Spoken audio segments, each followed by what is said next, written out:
You've been told that reality responds to your thoughts, your intentions, your actions. You've heard it 1,000 times. Your thoughts create your reality. Focus on the positive. Visualize and it will happen. But let's be brutally honest. If that were truly the whole truth, you wouldn't be here watching this right now. You wouldn't still be wondering why your results don't match your effort. Why your big visions remain stuck in the dream world. Why your affirmations fall flat. And why it feels like your reality is either ignoring you or worse, resisting you. The truth is, reality isn't responding to you at all. It's doing something far more powerful, more exact, and far more merciless. Reality is mirroring you. Not the version of you perform, not the words you say, not the dream board you stare at. It's mirroring your internal frequency, the tone you carry inside you when no one's watching, the dominant signal you broadcast into the quantum field with every breath, every heartbeat, every subconscious expectation. But here's the real twist. That mirror doesn't work instantly. There is a delay so subtle it goes unnoticed by nearly everyone. And yet it is the single reason your manifestations either take off like lightning or stall indefinitely. The mirror has a delay window of about 3 seconds. 3 seconds between your internal state and what the field reflects back. That delay is not a glitch. It is not lag. It's a test. A precise, intelligent buffer zone that evaluates what you're really radiating, what you're actually tuned into. And unless you understand how that delay works, how to control what the mirror catches and sends back, your efforts to shift your reality will keep hitting an invisible wall. You're about to understand the nature of that wall and how to dissolve it forever. Over the next hours, you're going to learn why the 3-second delay is the most powerful and most overlooked force shaping your life.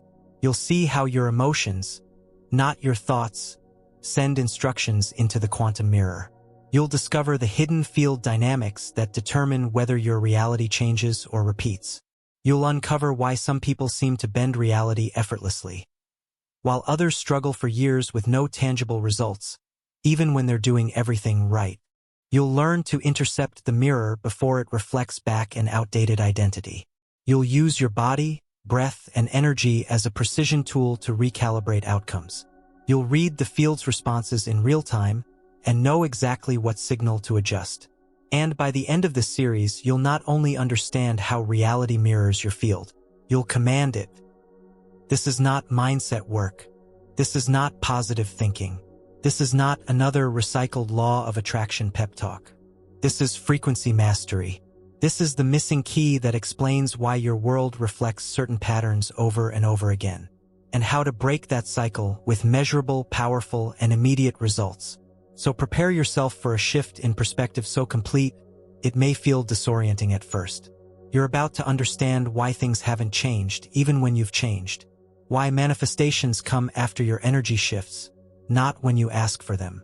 You'll learn to hold a frequency that reality has to mirror. No begging, no waiting, no forcing.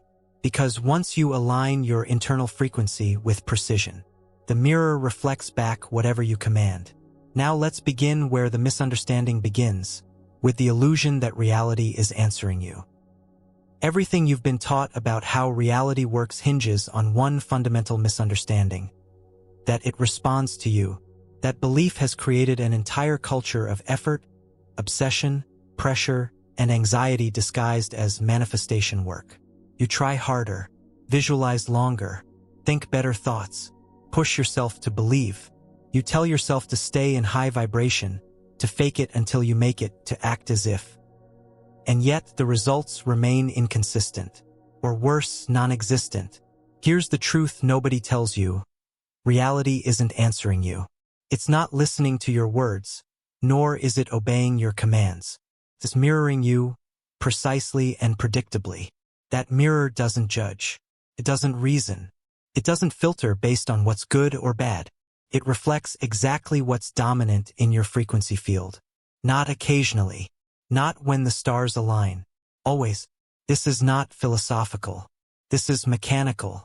Reality is not a conversation. It's a feedback loop. And in that loop, the version of you that reality reflects back is not the one you present consciously. It's not the version thinking positive or scripting goals. It's the core energetic identity you're holding without even realizing it. That's the version being scanned and mirrored 24/7. But there's something even more specific happening. That mirror isn't reflecting instantly. You think it is. You think every cause leads to an effect in real time. You think the energy you're putting out should come back the moment you shift it. It doesn't. There's a gap, a subtle pause in the field, a buffer of about 3 seconds. 3 seconds between your internal broadcast and the mirrored return. Most people never notice this, but it is everything. That small delay is the moment where reality locks onto your dominant frequency and reflects it back. And in those 3 seconds, the universe doesn't decide, it detects. It senses what your true signal is. So if you're saying, I'm abundant, but you're feeling doubt, fear, pressure, then the mirror reflects that. You are not what you speak. You are what you sustain. And in those crucial 3 seconds, the mirror doesn't care about your intentions. It cares about what's stabilized in your field. This is where things get fascinating and brutally honest. Most people aren't aware of what they're sustaining emotionally. They think they're aligned because they're doing the right actions. But if the emotional tone behind those actions is rooted in lack, in proving, in needing, that's what's being picked up. And that's what the field mirrors back. It's not personal. It's physics, which is why this isn't about changing what you think. It's about tuning what you broadcast. The mirror doesn't lie. It doesn't get confused. It doesn't care how long you've tried. It simply reflects. And once you begin to see your life not as a set of events, but as a perfect echo of your internal frequency, everything changes. You stop blaming circumstances. You stop waiting for signs. You stop questioning whether it's working. You realize it's always working, just not always in your favor. Because it doesn't reflect your goals. It reflects your signal. And that signal includes your beliefs, your emotions, your subconscious programs, your energy field. All stacked on top of one another, transmitting out into the field. So here's the question that matters most. What are you really broadcasting? Not what do you want, not what do you think, but what are you unconsciously tuned to right now? That question becomes the foundation of every manifestation, every shift, every outcome. Because once you realize you're always broadcasting something, the next step is obvious. You have to become aware of the frequency you're sustaining. Not periodically, not in meditation, but in real life, in the moments where you're reacting, resisting, hoping, worrying, pushing, waiting. Those are the moments where your true signal is being sent. And 3 seconds later, the mirror reflects it. This is where the breakthrough begins. Because now you can stop blaming bad luck, timing, or external forces. You can stop trying to force outcomes. You can stop manipulating reality and instead align with it. The question is no longer, how do I get what I want? It becomes, how do I tune myself so powerfully that reality has no choice but to reflect it? And that tuning begins by understanding the nature of that 3-second delay. What happens in those 3 seconds?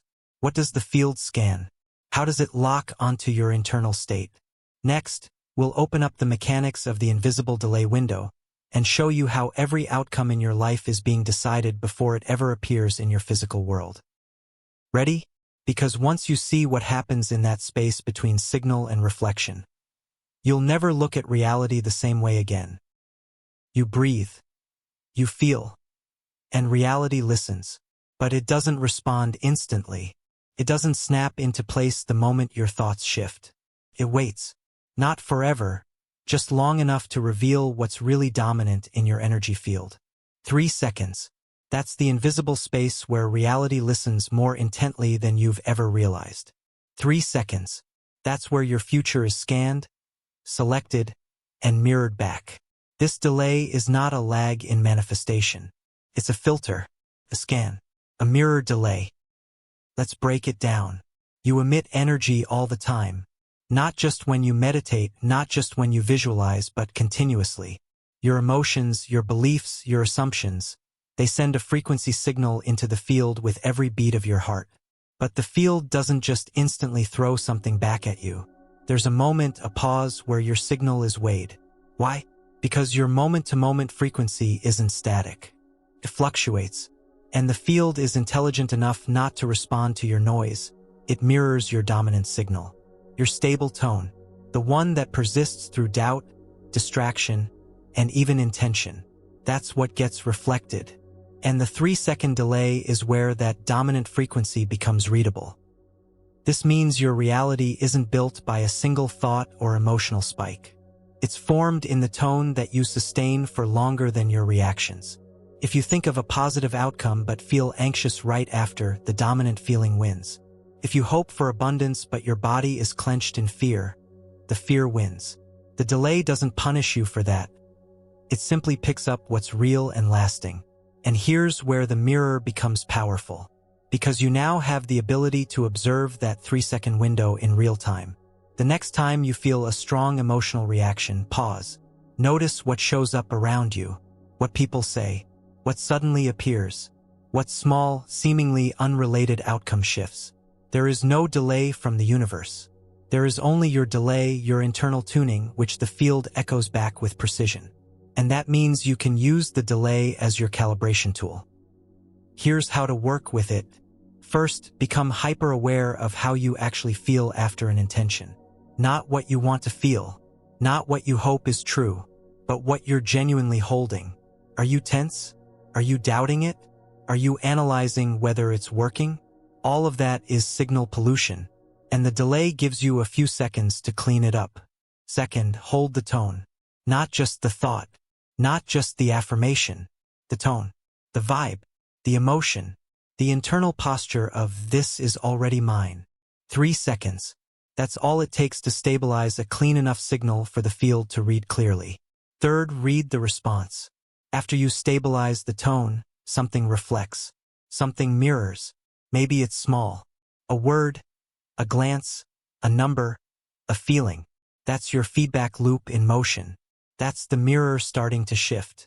And the better you get at watching this loop, the faster you calibrate. You'll begin to trust the delay, not resent it. Because now you know that pause is a divine mechanism. It's your co-creator.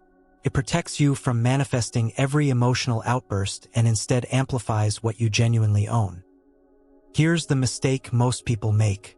They expect instant gratification. They set an intention and stare at the world, waiting to see if it changed. But that act alone of waiting and watching is a frequency of doubt. So the field reflects the doubt.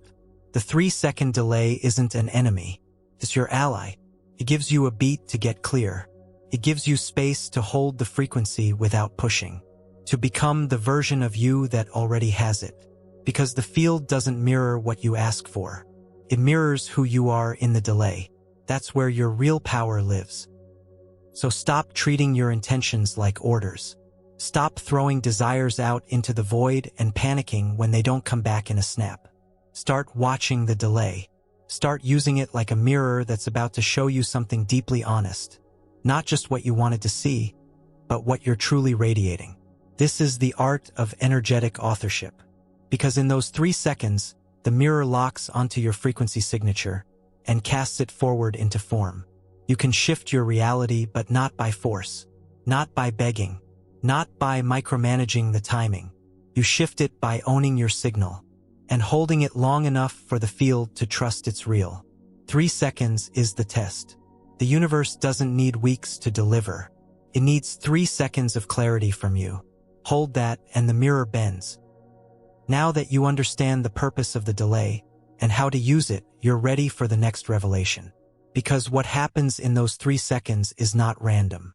There's a scan, a quantum mirror, and it's reading you with unrelenting accuracy.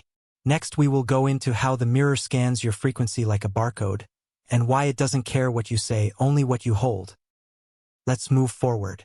In the moment you send out a frequency, the mirror begins to scan. Not your actions, not your voice, not your surface thoughts. It scans your vibe, the full, multi-layered resonance of your being. That includes your emotions, your unspoken expectations, your body language, your tension patterns, your subconscious beliefs. It reads everything. Let's get precise. Think of the mirror like a quantum barcode reader. When you aim your internal frequency toward a desire, the field scans your signal like a product under a laser. And just like a barcode, it doesn't care about the package, the marketing, or the label, it reads the underlying pattern. So you can say, I'm confident, but if your energetic barcode says unworthy, the mirror reflects unworthiness. You can write goals, speak affirmations, recite mantras, but if the dominant signal your body holds is, it's not safe to succeed, that's what the mirror reflects. This is why people get stuck, because they're focused on language. But the mirror doesn't respond to language. It responds to coding. And that code is emotional. When you feel safe, powerful, open, grateful, you broadcast a clear code that reality recognizes as stability.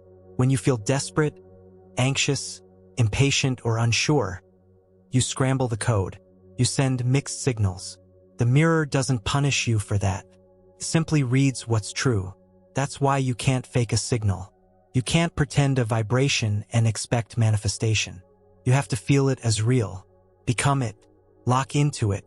That's when the mirror reflects a clean image. Until then, it keeps showing you noise, distorted reflections of old frequencies, mixed with momentary spikes of clarity. That's not malfunction.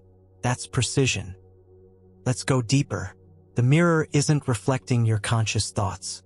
It's not waiting for your permission. It's not holding out until you do a ritual perfectly. It's responding to what you are right now. And what you are is a vibrational being, broadcasting a full-spectrum field that contains both clarity and conflict. Whatever is dominant, that's what gets mirrored. So the work is not in speaking more. It's in clearing the distortions, cleaning the barcode, aligning the vibe. And the moment that alignment stabilizes, the mirror scans it and reflects it. Not eventually, immediately, with a short, merciful delay that gives you just enough space to catch yourself before sending the wrong code. That's grace. That's power. That's the window of transformation. Here's a reality check. If you've been sending a broken signal, full of contradiction, fear, self-doubt, you've already seen the mirror show you that. It's not personal. It's accurate. And now you have the key. If you can tune your internal signal, if you can clear the noise and broadcast a clean tone, the mirror has no choice. It will reflect what you are. Not what you want, not what you fake, but what you are. So the real question becomes, are you willing to be the version of yourself who already has the outcome? Not say it, not wish it, not fake it, be it, because that's what the mirror is scanning for. And once it reads that version of you as stable, reality shifts in response. This is the quantum mechanism of the mirror. You're not dealing with a genie, a judge, or a negotiator. You're dealing with a field of precision. And the language it speaks is frequency. You tune yourself to the outcome and the mirror adjusts, but only when the signal is clean. So stop worrying about whether you've said it enough. Stop asking how long it will take. Stop doubting the mirror. It works. It's perfect. It's reading you constantly. And now you can choose what it scans. Next, we will explore why your surface-level positive thoughts may not be making it through the scan, and why your deep emotional undercurrent is what truly codes the mirror. Let's expose the myth of positive thinking and see what the field actually responds to. We continue. You've been told to think positive. Focus on good outcomes. See the bright side. Hold the vision. And yet, it doesn't always work. Sometimes you do all the right things. You write down your goals, visualize your dream life, repeat affirmations daily, and still, nothing shifts. You're left wondering, why isn't this working? It's not because the idea is wrong. It's because it's incomplete. Positive thinking is a surface layer. It's only one part of your field, and it's the weakest. Your conscious thoughts account for a tiny fraction of your overall frequency. The rest of your signal comes from emotion, identity, subconscious beliefs, and energetic habits stored in your body. So you can be thinking a positive thought while your entire system is broadcasting fear. You can be visualizing wealth while your nervous system is locked in survival mode. You can speak affirmations, but if they don't match your inner emotional state, the mirror doesn't reflect them. It reflects your dominant tone. Let's make this clear. The mirror isn't mean. It's not ignoring your intentions. It's reflecting your most stable signal. And that's rarely the words in your head. It's the emotional energy behind them. You might say, I am abundant. But if your body tightens when you look at your bank account, the vibration being broadcast is fear, not abundance. The mirror responds to the fear. This is why positive thinking by itself becomes frustrating. It creates a split between what you want and what you're experiencing. You start to feel like the universe is broken. Or worse, like something is wrong with you. But the truth is much simpler. You're sending a mixed signal, and the mirror is reflecting the dominant one. Let's go deeper. Your conscious thoughts can be a starting point. They can help aim your focus. They can clarify desires. But they are not the command. The real command comes from your emotional state. That's what the mirror listens to. Your emotions are electric. They carry more energetic weight than thoughts. They are the direct language of your field.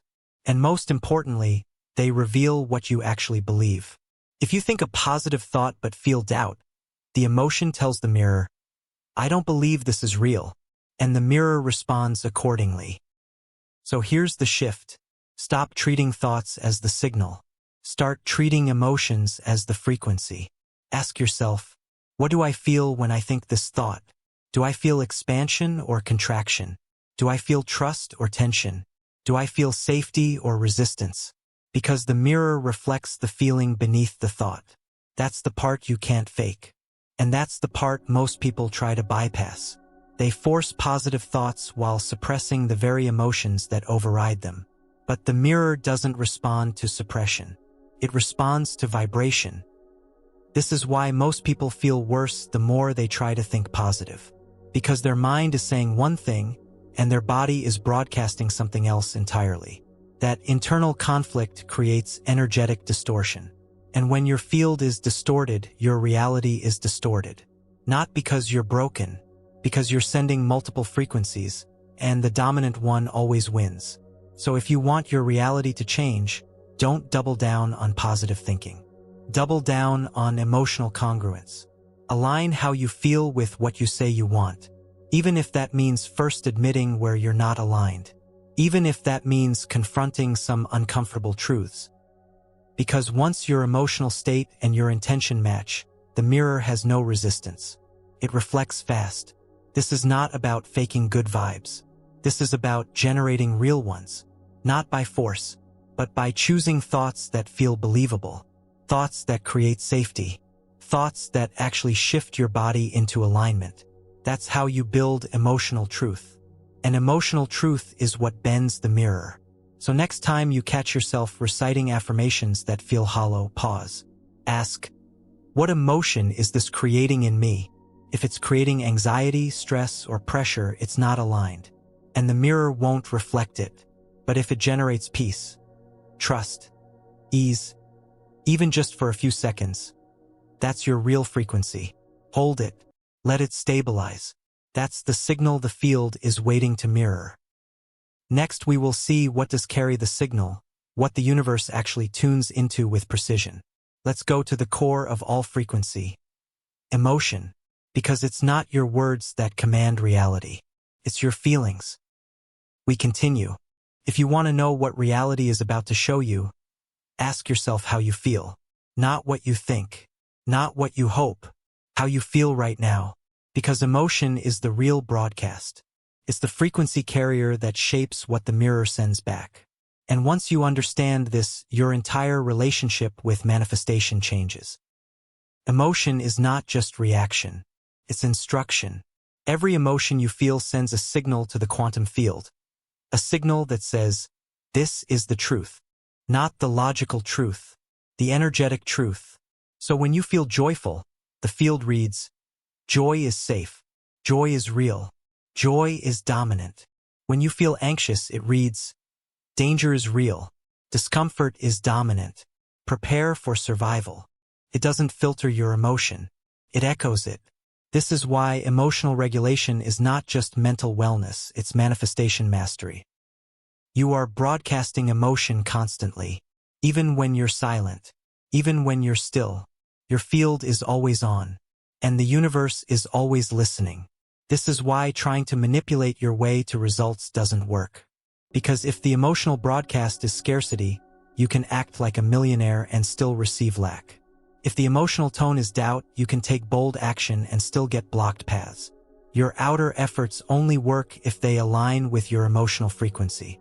The mirror doesn't care what you do, cares what you feel as you do it. So how do you use emotion as a conscious broadcast? It starts with awareness. You must become intimate with your emotional landscape. Not just notice what you're feeling, but feel it fully. Not suppress, not escape.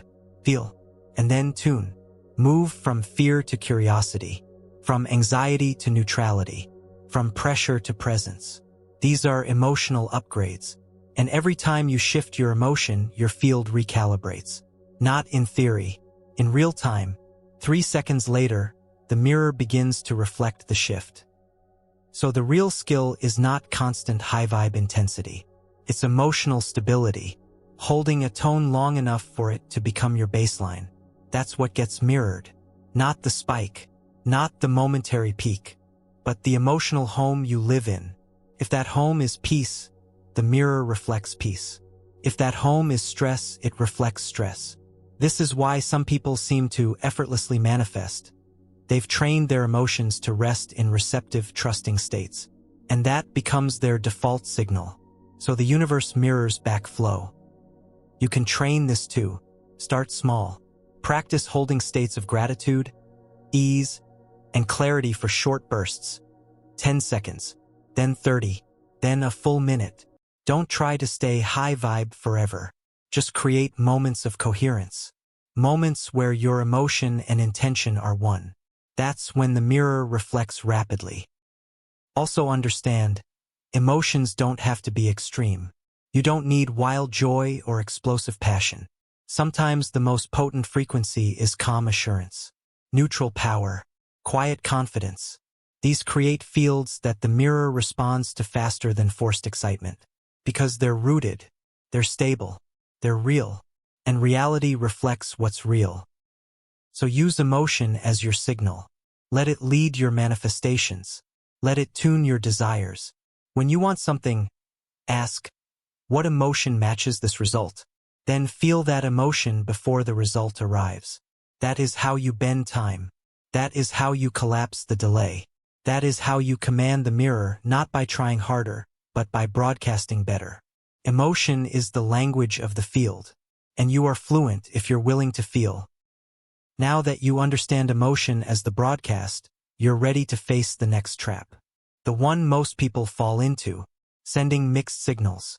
We'll break down how emotional contradiction sabotages your results, and how to clear it instantly.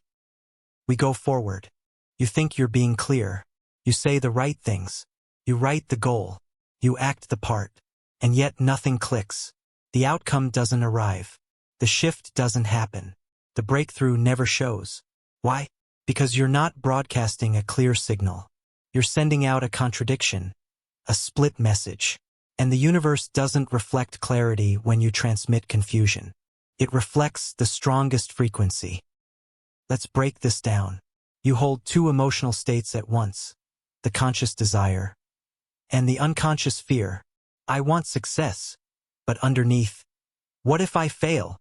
I'm ready for love, but underneath, I'll get hurt again. I know I'm abundant, but underneath, why hasn't it shown up yet? Each statement sends one signal. Each doubt sends another. They overlap. They collide. And the result is static. Energetic noise. This is what the field reflects. Not your words. Not your vision board. The signal beneath all that. And if that signal is fragmented, your results will be too. The field does not process contradiction. It reflects dominance. So the most charged emotion always wins. Fear beats wishful thinking. Doubt outshouts hope. Impatience drowns out trust. Not because those states are stronger, but because they are felt more often. That's the key.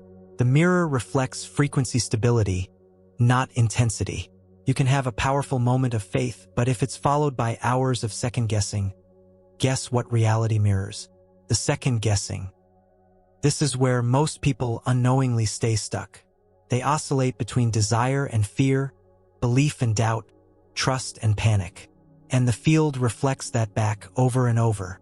So the pattern keeps repeating, not because you're doing it wrong, because you're sending two signals. One says yes, the other says no.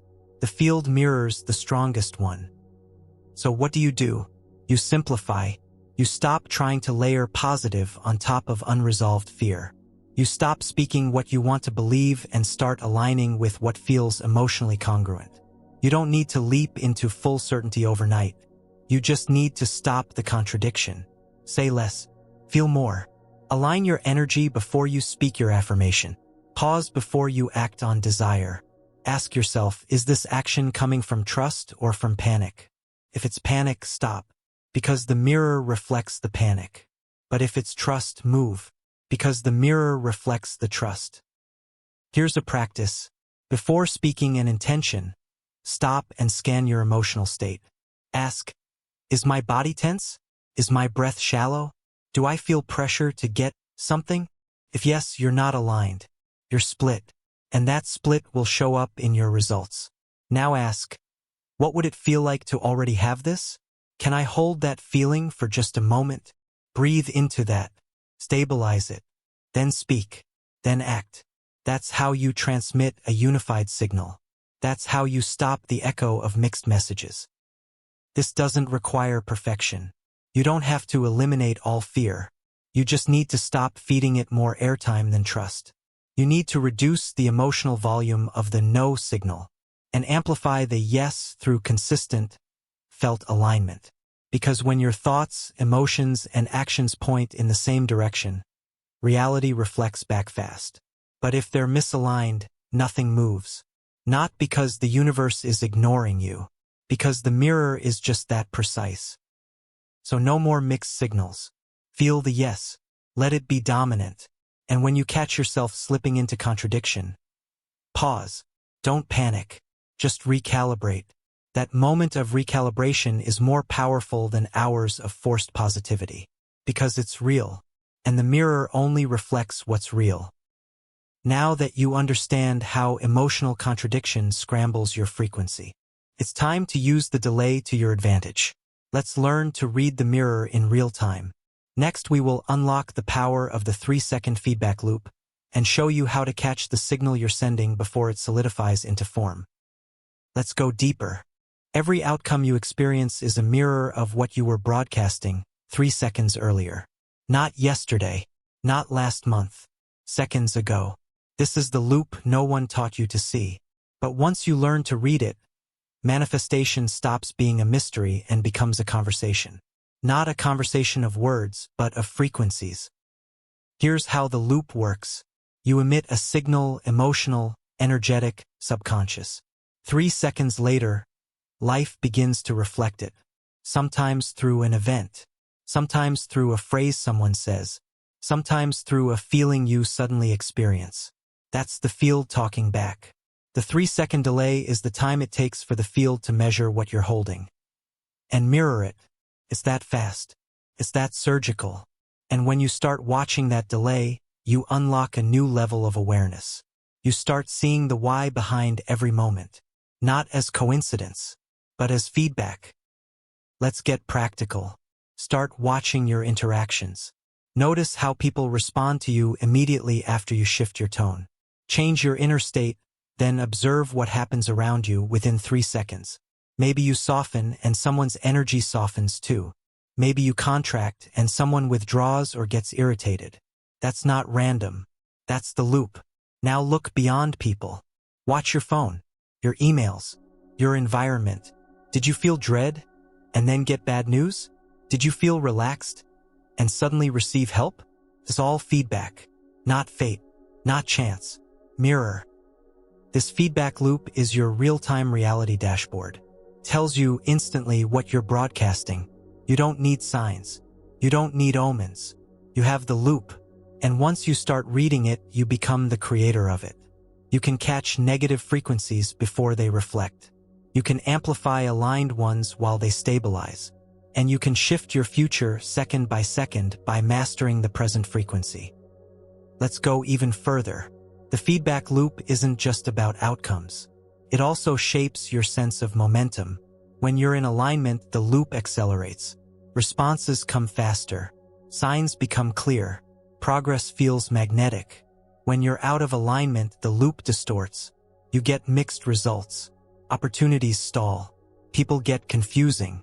The loop doesn't lie. It's the field's way of saying, clean the signal. And now you know how. So how do you work with the loop? Step 1. Awareness. Pause throughout the day and ask, what have I been feeling for the last 30 seconds? Then look at what just happened around you. Match them. See the reflection. Step 2. Adjustment. If the reflection isn't aligned, don't fight it. Shift your signal. Change your posture, your breath, your internal story. Then hold that new tone and observe what comes next. Step 3. Calibration. As you practice, the delay becomes easier to read. You'll start predicting outcomes before they appear, because you'll know what you just broadcasted and what's about to reflect. That's real mastery. No more guessing. No more hoping. You're in communication with the field, live, unfiltered, responsive. And that conversation is emotional, energetic, subtle. But once you learn to read it, you control the rhythm. You lead the dance. The mirror becomes your feedback partner, not your opponent. And the loop becomes a game you know how to win. Now that you've learned to read the loop, it's time for the next level. You're not just going to observe your frequency. You're going to shift it. Intentionally, precisely, and powerfully. Next, we will show you how to become a conscious frequency shifter and change your external reality by flipping your internal signal in real time. Let's keep going. By now, you've seen the pattern. You feel something. The mirror scans it. 3 seconds later, life echoes it. So the question is no longer if reality is mirroring you. It's how do you shift what it mirrors consciously, consistently, and at will? This is where you go from being a participant in the loop to being its author. You become a frequency shifter. To shift your frequency intentionally means to choose your internal state, regardless of what external circumstances are showing you. It means no longer reacting to the mirror. It means realizing that what you feel right now isn't just a personal emotion. It's a command signal to the field. And when you learn to shift that signal without needing your reality to change first, everything changes. Because the mirror starts reflecting the new tone immediately. This is not about forcing positivity. It's not about denying what's real. It's about activating what's more real, the version of you who's aligned with the outcome you desire. You're not pretending, you're tuning. So how do you do it? First, start with one simple truth. You are not your feelings. You are the one choosing which feelings to stabilize. And stabilizing is the key. You don't have to hold joy forever. You just have to shift into it long enough for the mirror to catch it. That's the game. Shift, stabilize, reflect. Let's walk through the process. Step 1. Name your current frequency. Don't generalize. Be specific. Are you feeling rushed, defensive, hopeless, competitive? Give it language. When you name it, you de-energize its power. Clarity always precedes mastery. Step 2. Identify the dominant emotional state of your desired reality. If your manifestation was already real, how would you feel? Not just happy, that's vague.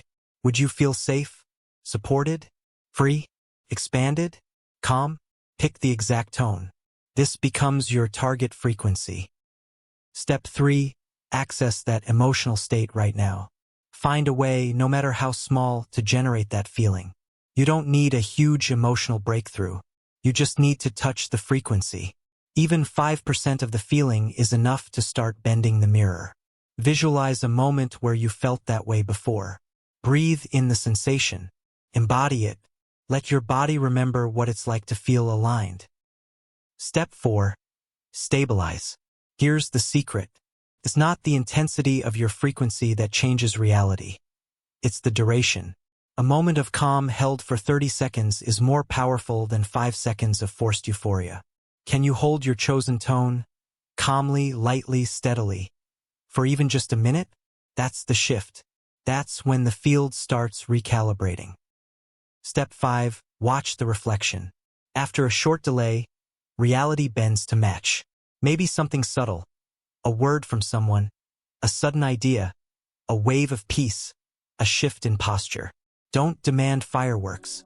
Look for precision. The more you practice this, the faster and sharper the mirror responds. And soon you'll notice you can shift your mood and watch your world bend within minutes. Here's where people get stuck. They shift their frequency, but they check the mirror too soon. Did it work yet? Why isn't anything happening?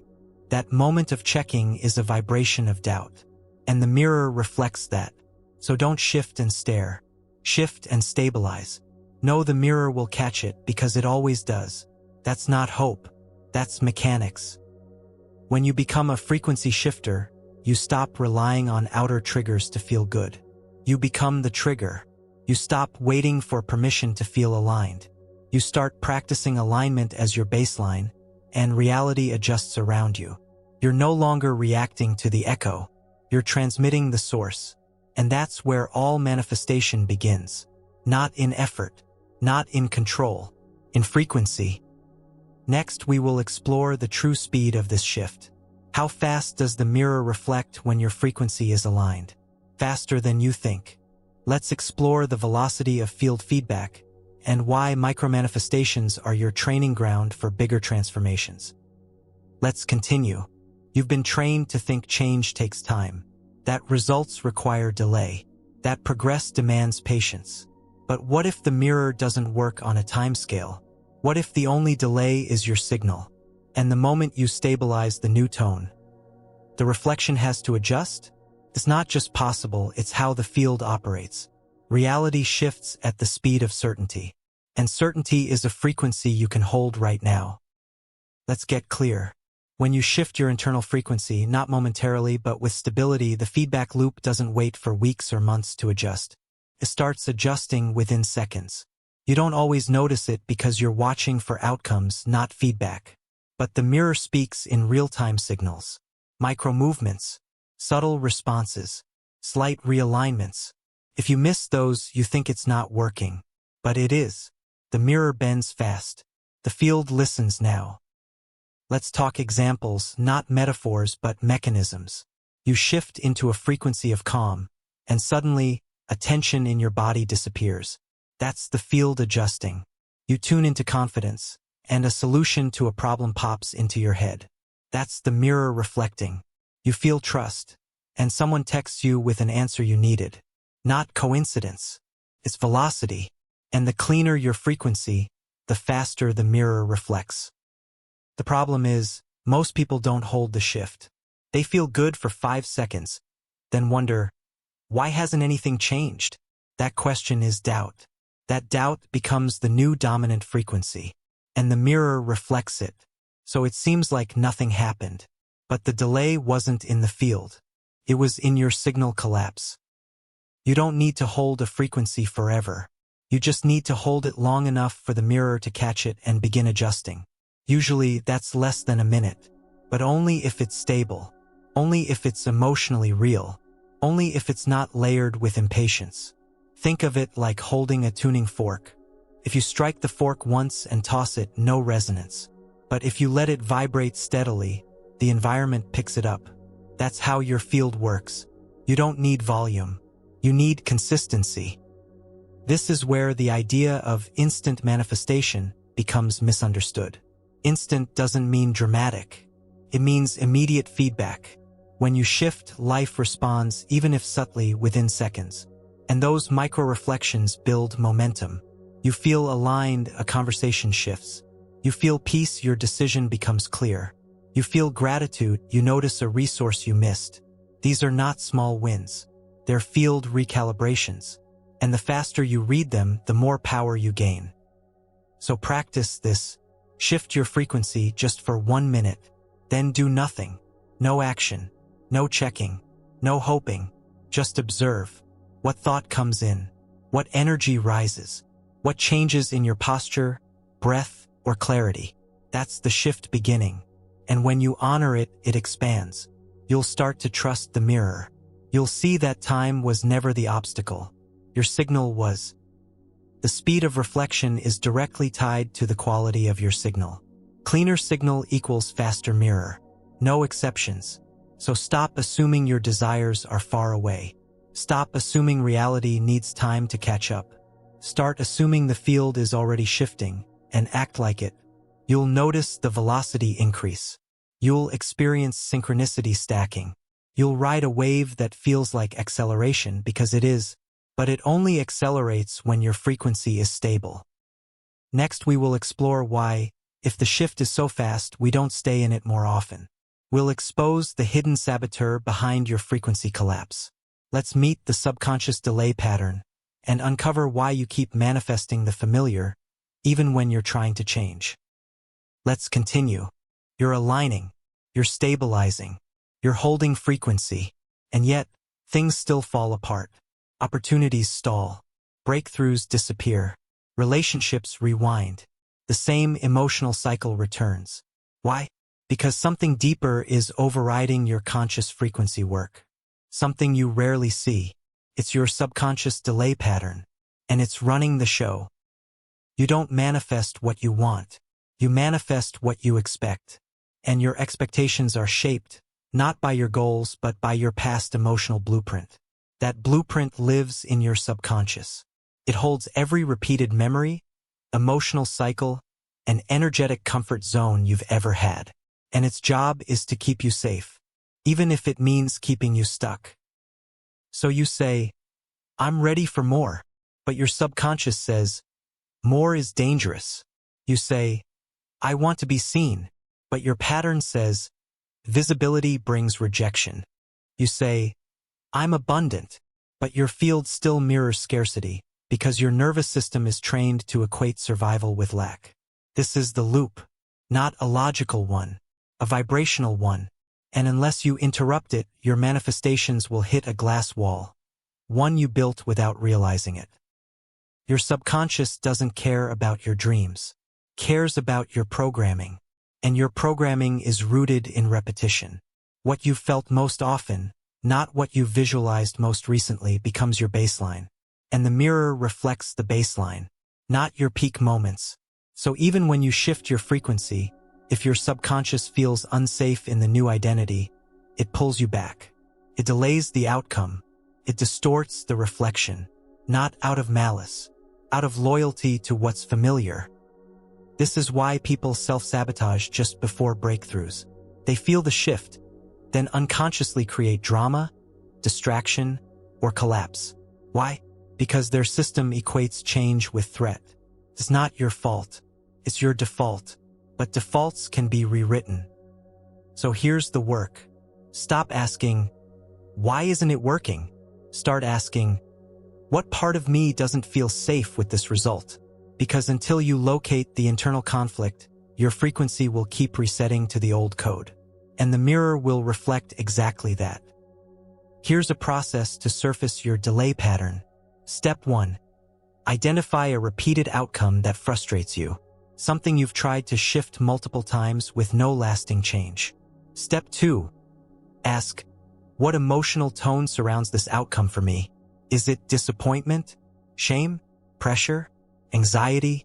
That's the vibration your subconscious associates with the topic. Step 3. Ask the real question. What benefit does my system get from keeping this pattern alive? Maybe failure protects you from judgment. Maybe scarcity keeps you relatable. Maybe loneliness gives you a sense of control. These are hidden payoffs. Expose them and the grip loosens. Now go further. Rewire the emotional association. If abundance felt unsafe, make it feel peaceful. If success felt pressurized, make it feel easy. If love felt threatening, make it feel grounded. You do this by practicing the feeling of the new state before the mirror reflects it. That's where the shift happens. Not in logic, in emotion, in nervous system calibration. The subconscious doesn't change through words. It changes through felt safety. You must train your body to feel secure in the reality you're calling in. This takes consistency, not intensity. Consistency of tone, of signal, of embodiment. And once the subconscious accepts the new frequency as safe, the mirror reflects it without resistance, because the saboteur becomes the supporter, and reality becomes fluid. Now that you've met the delay pattern and understand how it hijacks your signal, it's time to disrupt it. Let's learn how to intercept the mirror before it reflects the old code. Next, we will show you how to hack the loop in real time. We move forward. Your field is a feedback loop. Every second, it broadcasts your frequency and prepares to reflect it. But here's the secret most people miss. You can interrupt that loop before the reflection lands. You can intercept the broadcast, shift the signal, and alter the outcome. In real time, this is not a metaphor. This is frequency intervention. When you feel frustration, fear, or collapse rise inside you, the field is seconds away from reflecting it. But in that short delay, you have a window of access, a chance to change the reflection before it manifests. That's the hack. Not changing your circumstances, changing the signal before the mirror catches it. Let's be precise. You feel a trigger, old energy starts rising.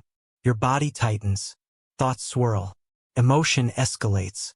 That moment is not the problem. What you do next is everything. Most people let it play out. They identify with the emotion. They narrate it. They react from it. And the field mirrors it exactly. But you can stop the loop right there. Here's how. Step 1. Freeze the frame. Interrupt the autopilot. Don't suppress the feeling. Don't deny it. Just stop the momentum. Name it. I'm broadcasting frustration right now. That awareness alone slows the signal. Step 2. Separate identity from emotion. Say, this is a pattern, not who I am. That creates energetic space between the feeling and the field. Step 3. Choose a microshift. Ask, what frequency feels 1% better? Not bliss, not joy, maybe just neutrality, curiosity, breath. Access it. Hold it for a few seconds. That's enough to scramble the original signal. Step 4. Stabilize the new tone. Let your body feel safe in the shift. No pressure, no force, just settle. And as you do, the mirror reflects the new broadcast, not the old one. You've just intercepted the loop. That means you changed your reflection before it arrived. That's real-time manifestation mastery. And the more you practice this, the faster you shift your timeline. Because you're not cleaning up reflections. You're changing what gets reflected. At the root. Understand this. Every reflection begins as a signal. That signal can be interrupted, edited, and upgraded if you catch it before the delay completes. That's your power window, the moment between emotional reaction and energetic stabilization. You don't need hours of meditation. You need 3 seconds of alignment, and that's enough to rewrite the field. Let's go even deeper. You can set alarms throughout the day, not to remind yourself to be high vibe, but to catch whatever is broadcasting at that moment. When the alarm goes off, scan. What am I feeling? What thought is looping? What's my current energetic output? Then shift, stabilize, redirect. This trains your nervous system to break old loops before they show up in the mirror. And the more you do this, the cleaner your feedback becomes. The cleaner your life becomes. Interrupting the loop is not about controlling outcomes. It's about reclaiming authorship. It's about realizing, I am not at the mercy of my patterns. You are the pattern maker, and you have the tools to change your signal before reality mirrors it. No more passive observing. You're broadcasting on purpose now. Next, we will explore why the old reflections keep showing up, even after you've shifted. We'll look at the emotional timestamps created by past trauma and how they freeze your mirror until they're updated. Let's keep going. You've shifted your frequency. You've stabilized your tone. You're doing the work. But the same results keep showing up. It's like the mirror is frozen, repeating a reflection from a version of you you've already outgrown. Why? Because the field is still echoing an emotional imprint from a moment long gone. This is the frozen mirror effect. And it's the hidden reason so many people stay stuck, even after doing everything right. Let's go back. Every traumatic or emotionally intense moment creates a timestamp. That moment is not just a memory, it's a frozen frequency. And if it wasn't resolved, integrated, or processed, it stays trapped in your field. That trapped signal becomes part of your energetic baseline. And the mirror reads it, over and over, until you update it. So even if you consciously feel ready for love, success, visibility, or abundance, if a part of you is still frozen in the frequency of betrayal, scarcity, abandonment, or danger, that's what gets reflected. Not out of punishment, out of precision. The mirror is loyal to your field, not your words. And unless you defrost the timestamp, it keeps projecting that old scene into your new life. Here's how this shows up. You get close to a breakthrough and sabotage kicks in. You meet someone aligned, but shut down emotionally.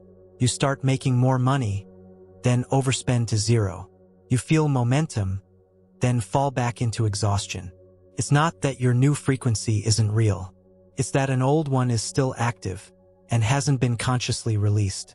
The mirror can't ignore it, because to the field, time is irrelevant. Your body is still vibrating the trauma, so reality still mirrors it. This is not a flaw in the system. It's an opportunity.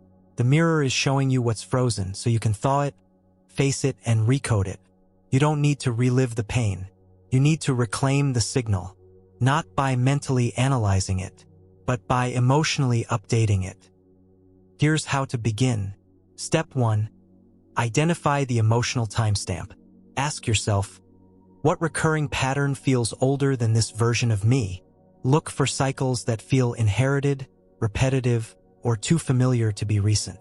Name the emotion underneath them. That emotion is your frozen frequency. Step 2. Trace it back.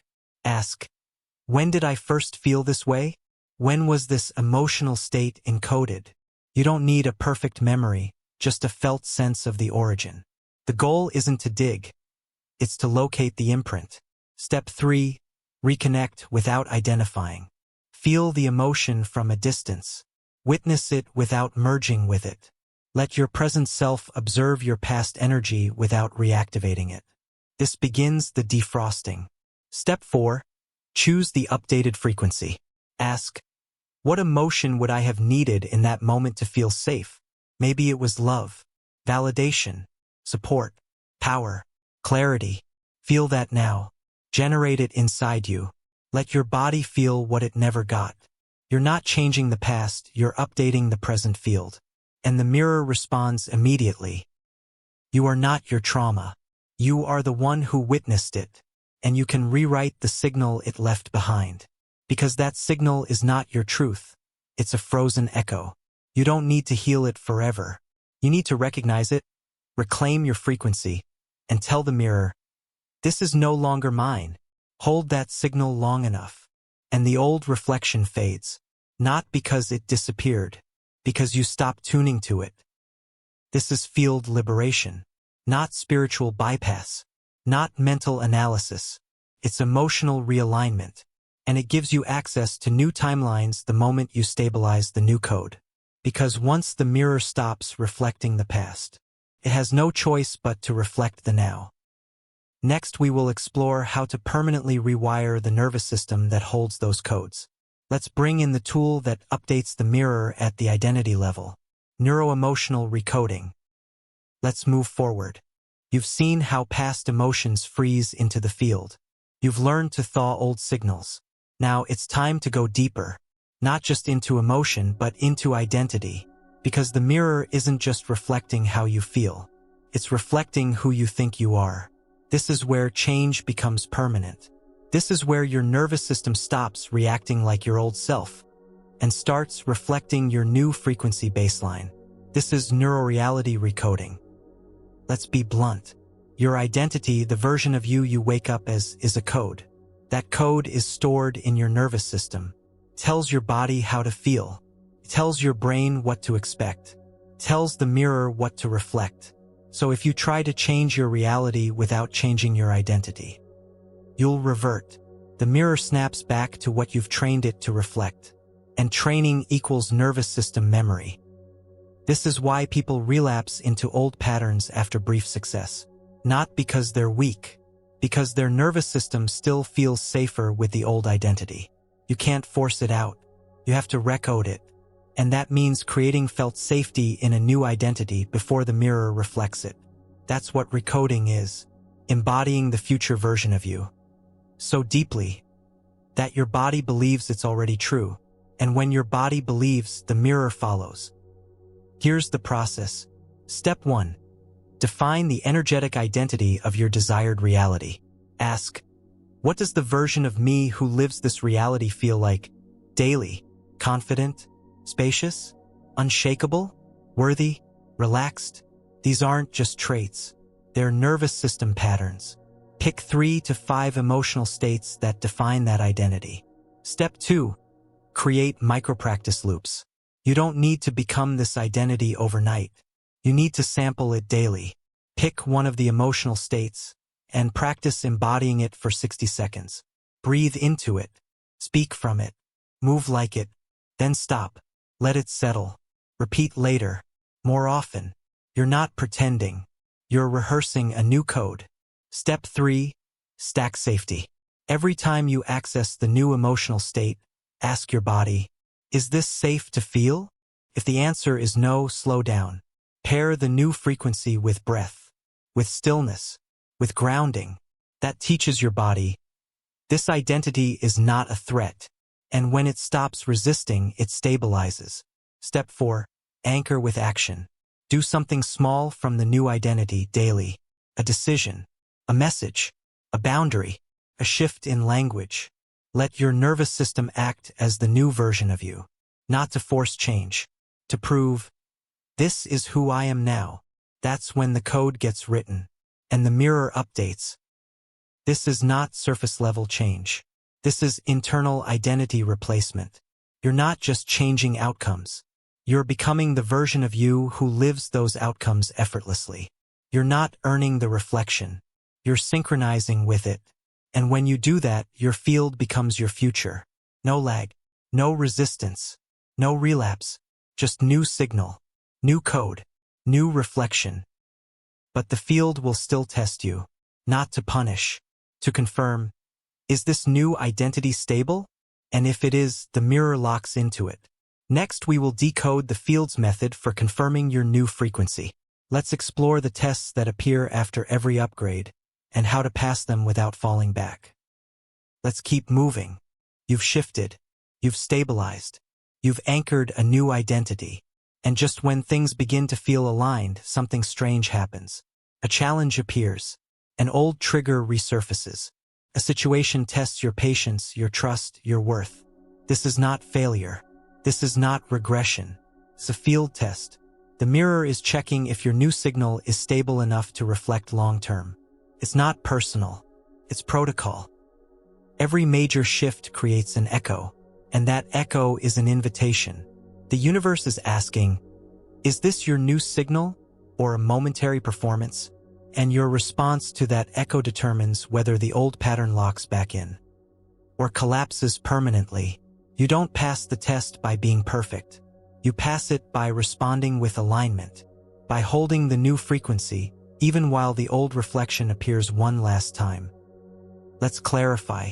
Reality tests are not punishments. They are mirrors of your last dominant frequency showing up on delay. You already emitted that signal. You're just seeing it now. The test is, can you respond as the new version of yourself instead of reacting from the old? That's when the mirror rewrites, because it's not the circumstance that defines your reflection. It's how you emotionally engage with it. Let's look at a common pattern. You anchor a new frequency of self-worth. You feel strong, clear, unshakable. Then an old connection reaches out. Past wound gets pressed. A familiar rejection pattern appears. This is not the universe saying, you're still broken. It's asking, will you meet this from the new vibration? If you panic, chase, explain, or shrink, the mirror reflects the old signal again. If you breathe, stand tall, and choose from worthiness, the mirror gets the message. You've changed, not momentarily, fundamentally. Here's how to pass reality tests. Step 1. Recognize the test is delayed feedback. Don't take it personally. Don't read it as failure. See it as residue, a final echo of a past signal being flushed from your field. Step 2. Pause and anchor. Before reacting, ask, who do I want to be in this moment? Let your nervous system settle. Then respond from that tone. Step 3. Maintain the new frequency, regardless of outcome. The real test is emotional stability. Can you stay rooted in your new identity even when the external world hasn't yet caught up? That's the shift. That's when the mirror snaps into alignment. Because it has proof now. Reality doesn't need constant reminders. It needs consistency. So don't obsess over what shows up. Watch how you meet what shows up. That's where your power lives. That's where the reflection rewrites. Also, the bigger the upgrade, the more precise the test. Not harder, sharper. So if something shows up that feels exactly like your past, it's not because you failed. It's because you're graduating. You've moved far enough ahead to be presented with a choice. Repeat the loop or recode it. And the mirror doesn't decide for you. You do. One final insight. Sometimes the test is silence. Nothing happens. You've made the shift, and then there's stillness. That stillness is the test. Can you hold your frequency without immediate validation? Can you stay anchored in the signal before the reflection? If yes, the delay dissolves, and the mirror reflects fast, clear, and sharp. Next, we will go beyond reactive alignment and step into proactive frequency planting. Let's talk about pre-reflection coding, the art of embedding outcomes before reality mirrors anything back. Let's go. You've been taught to wait, to observe, to react. But true creators don't react to the mirror. They shape it before it responds. They embed the frequency before life reflects anything back. This is pre-reflection coding. And it's the difference between being a receiver of outcomes and being the source. Let's simplify this. Reality is scanning your field, always, on a loop, and in the brief delay before it mirrors back, it reads the dominant code. If you can stabilize that code before anything shows up, you preload the mirror. You tell the field, this is what to reflect, not as a hope, not as a request, as a command signal, not in force but in coherence. Here's how this works. You wake up. Before checking your phone, before interacting with the world, you tune your field, not with goals, not with pressure, with tone. You ask, what do I want today to reflect back? Not what you want to get, but what you want to broadcast. Do you want to be seen, supported, respected, magnetic? Those are frequencies. You generate them first with feeling, with breath, with awareness. Then you hold them. That's the embed. That's pre-reflection coding. You don't wait for proof. You become the proof. And 3 seconds later, reality starts building around your tone. This is why some people walk into a room and command it without speaking. Why others attract opportunities without hustling. Why success shows up out of nowhere for certain people. It's not luck. It's preloaded frequency. They set the mirror before it reflects. And so can you. Let's walk through the process. Step 1. Choose your outcome, not as a desire, but as a tone. Say you want clarity. Ask, what does clarity feel like in my body? Find it. Access it. Embody it now. Even if it's subtle. Even if it's just a trace. That's your code. Step 2. Lock it in with presence. Let the emotion stretch beyond your mind. Into your breath. Your posture. Your eyes. You're not performing. You're becoming. Step 3. Visualize from inside the tone, not outside the desire. Don't see the outcome arriving. See yourself living in it as if it's neutral, expected, natural. This bypasses the energy of craving and activates the energy of ownership. Step 4. Release attachment. Once embedded, let it go. Not from indifference, but from certainty. You've already pre-coded the reflection. Now let the field mirror it. Without obsessing. Without watching the clock. Just watch your tone. Pre-reflection coding becomes a habit. A way of living. You stop starting the day with external input. You start with internal broadcast. And the mirror catches that fast, because you didn't wait for something to change. You became the change, before the field responded. And that's when the field becomes obedient, not as a reward, as a resonance.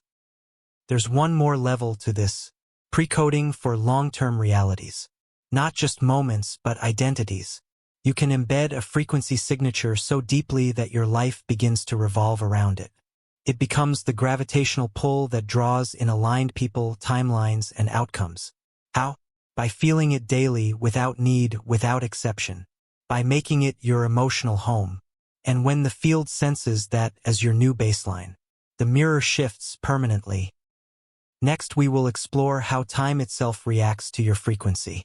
Let's uncover how emotional resonance bends timelines, and why your future isn't fixed. It's listening. Let's keep going. Time doesn't behave the way you think it does. You've been taught that time moves forward 1 second at a time, 1 day at a time, predictably, mechanically. But time, like everything else in this reality, is reactive. It doesn't just pass. It responds. And more than anything, it responds to your frequency. Your emotional state doesn't just influence your mood. It tells time how to behave around you. When you're in contraction, time compresses. When you're in expansion, time stretches. When you're anxious, things feel rushed, chaotic, misaligned. When you're grounded, events slow down, open up, and sync perfectly. This isn't perception. This is energetic mechanics. Your frequency doesn't sit inside time. Time responds to it. Let's go deeper. You already know your signal tells the mirror what to reflect. But what you may not realize is that your frequency also pulls future probabilities toward you, or pushes them further away. When you hold an emotional state long enough, you activate a corresponding version of the future.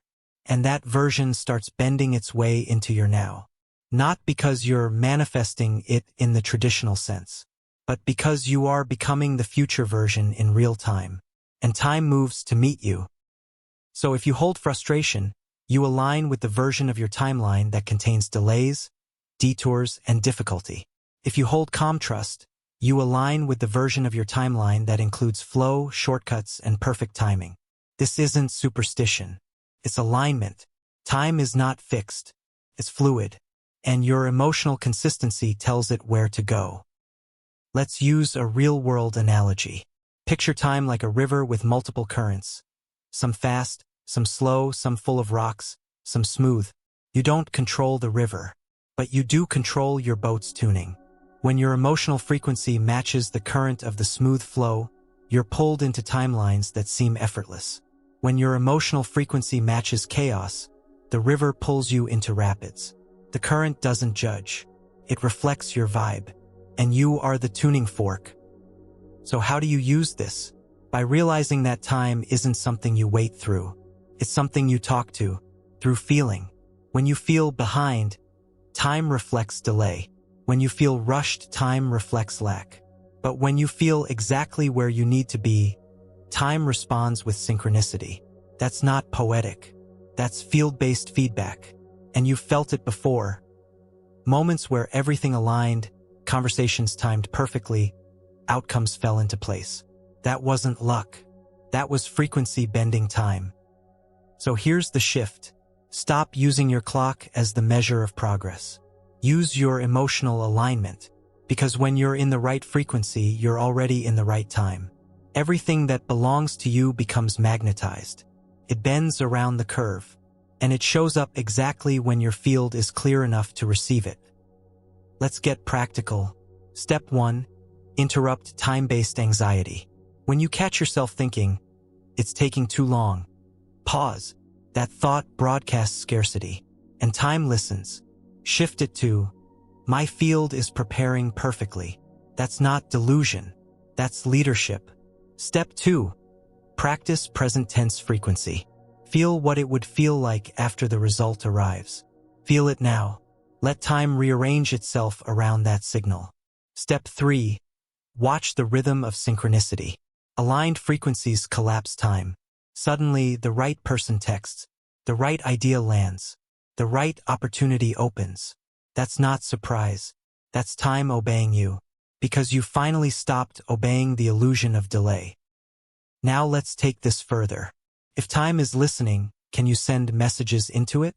Can you seed your future with emotional commands? Yes. Next, we will show you how to send instructions into your future using emotional timestamping, and how to lock in outcomes before they appear. Let's go. You are not limited to the now. You're not stuck reacting to the moment. You can influence what happens next not through effort but through emotional precision. This is emotional time travel, and it allows you to send clear, coded instructions into your future. Not as hopes, not as intentions, as energetic commands. Let's get something clear. Your future is not waiting for you to arrive. It's listening. Every emotion you feel now is a broadcast forward. It sends instructions into the field, shaping which version of your future timeline activates. So when you panic today, the future gets that memo. When you feel peace today, the future gets that memo. And in that timeline, something adjusts. An outcome recalibrates. An event rearranges. A door opens or closes based on the tone you're sending. You are writing your future moment by moment, not through control, through emotional signaling. And this is not metaphor. It's vibrational causality, because the mirror doesn't just show you what you felt. It shows you what you continued to feel.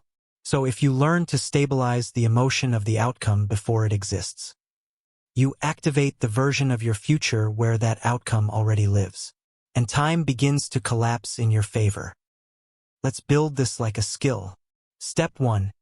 Identify the desired future moment. Not just what you want to have, but what you want to feel in that reality. Confidence, connection, fulfillment, ease. Anchor it emotionally. This is not just visioning. This is signal selection. Step 2. Activate the emotion now. Not by force, but by memory, metaphor, or embodiment. Let your body generate the tone of the future experience. Feel it like it's already logged in your nervous system. Step 3. Hold it long enough for it to embed. Your goal is not perfection. It's transmission. Can you feel it with emotional integrity for 30 seconds? 1 minute? That's enough. Step 4. Send the instruction. Say internally or aloud, "This is my signature." Build the path. Then let go. Not from passivity but from certainty. The field heard you, and the mirror is already adjusting the timeline. You've just sent a time-stamped emotion forward. And because emotion carries more weight than thought, the instruction is clear. Your job now is not to obsess over how. It's to continue stabilizing that tone anytime doubt creeps in. The emotion isn't just the destination. It's the frequency key to unlock it. Hold the key and the door opens. Let's take this even deeper. You can pre-code an entire week, project, or chapter of your life. Each morning, send an emotion into the next 24 hours. Peace, confidence, magnetism. Feel it, name it, stamp it, then move through your day as if that tone is already waiting for you everywhere you go. Because it is. Because you sent it. Because your field is now a frequency appointment setter. And reality will meet you where your emotional signal told it to be. This is not magic. It's field architecture. You're not begging the future to comply.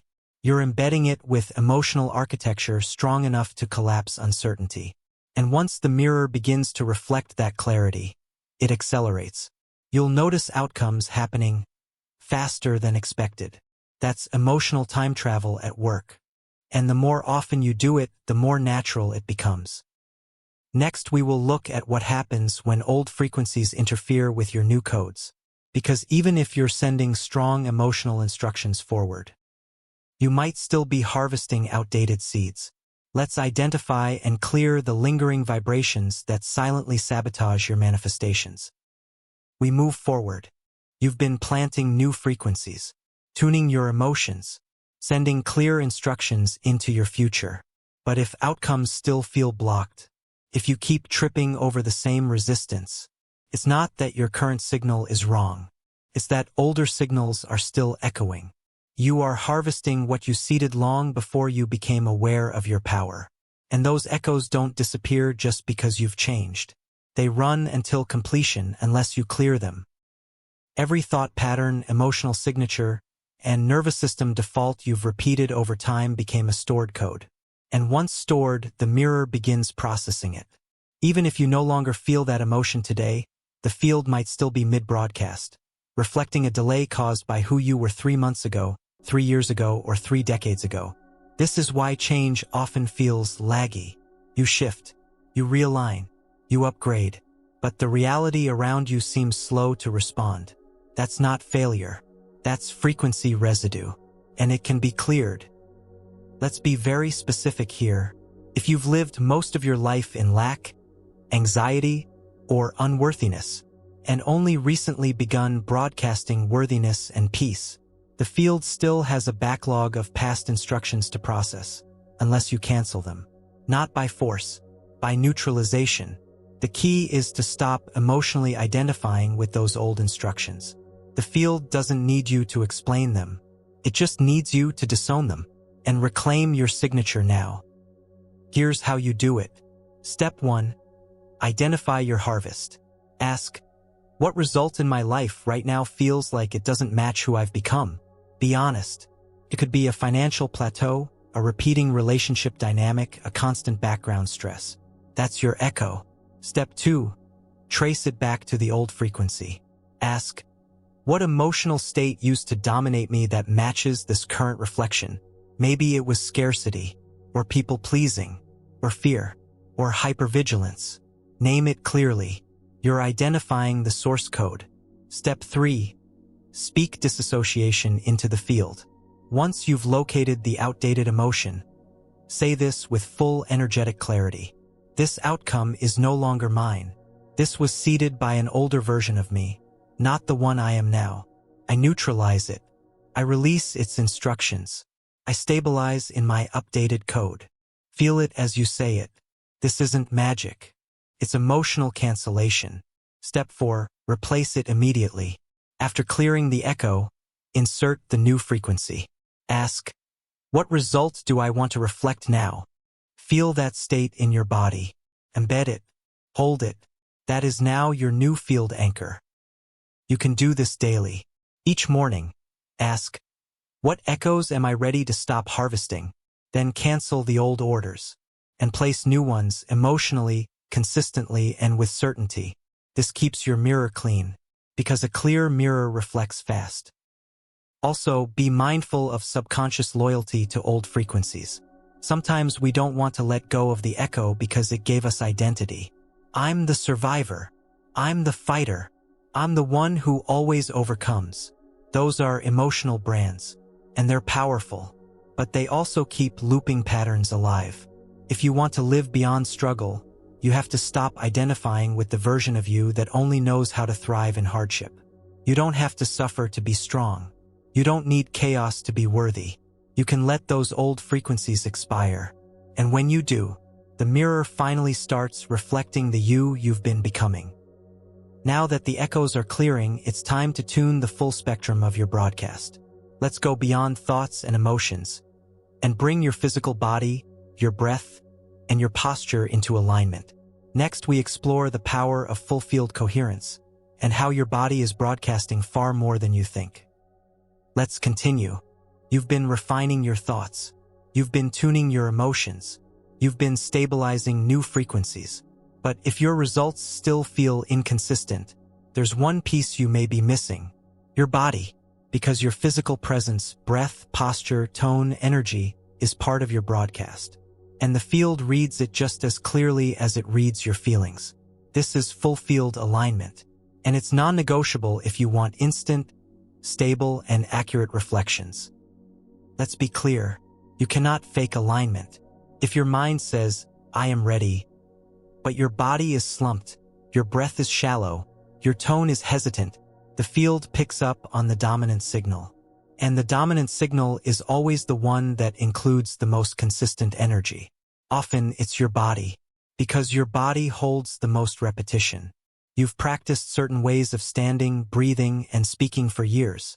And until those are updated, the mirror keeps looping the same results, regardless of what affirmations you say or what meditations you do. This is not about having perfect posture or high-energy vibes 24/7. It's about congruence. Do your body, breath, and voice reflect the emotional state you want the field to mirror? If not, you're sending mixed signals. And mixed signals equals muddy reflections. So let's align your field, top to bottom. Step 1. Posture scan. Ask, what does the version of me who has the result I want look like physically? How does their spine stack? Where's their center of gravity? Do they move fast or slow? Mimic it not to pretend but to invite alignment. Your body needs reference. Give it that reference daily. Step 2. Breath pattern alignment. Your breath is the tempo of your signal. Short, shallow breaths broadcast alertness, tension, or scarcity. Deep, grounded breaths broadcast trust, ease, and presence. So ask, what is my breath saying about my frequency? Then change the message. Breathe as if everything is already secure.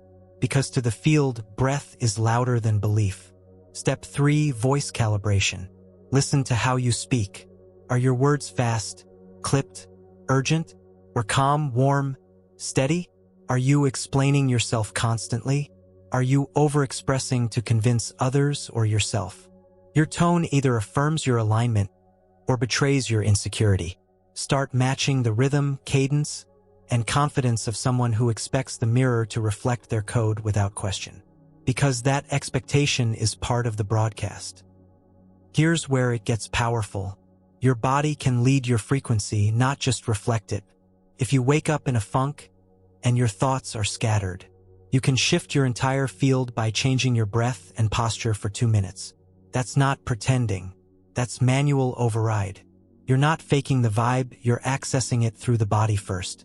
And when your nervous system catches the message, the emotion follows, and the mirror obeys. Also, your presence is a transmission. Before you speak a word, before you make a choice, before you even think a thought consciously, your body has already told the room what you believe about yourself. The world responds to that before anything else. So when your full field is aligned, people treat you differently. Not because you earned it, but because you became the version of you who matches the outcome energetically. To sustain this, begin your day by anchoring your physical baseline.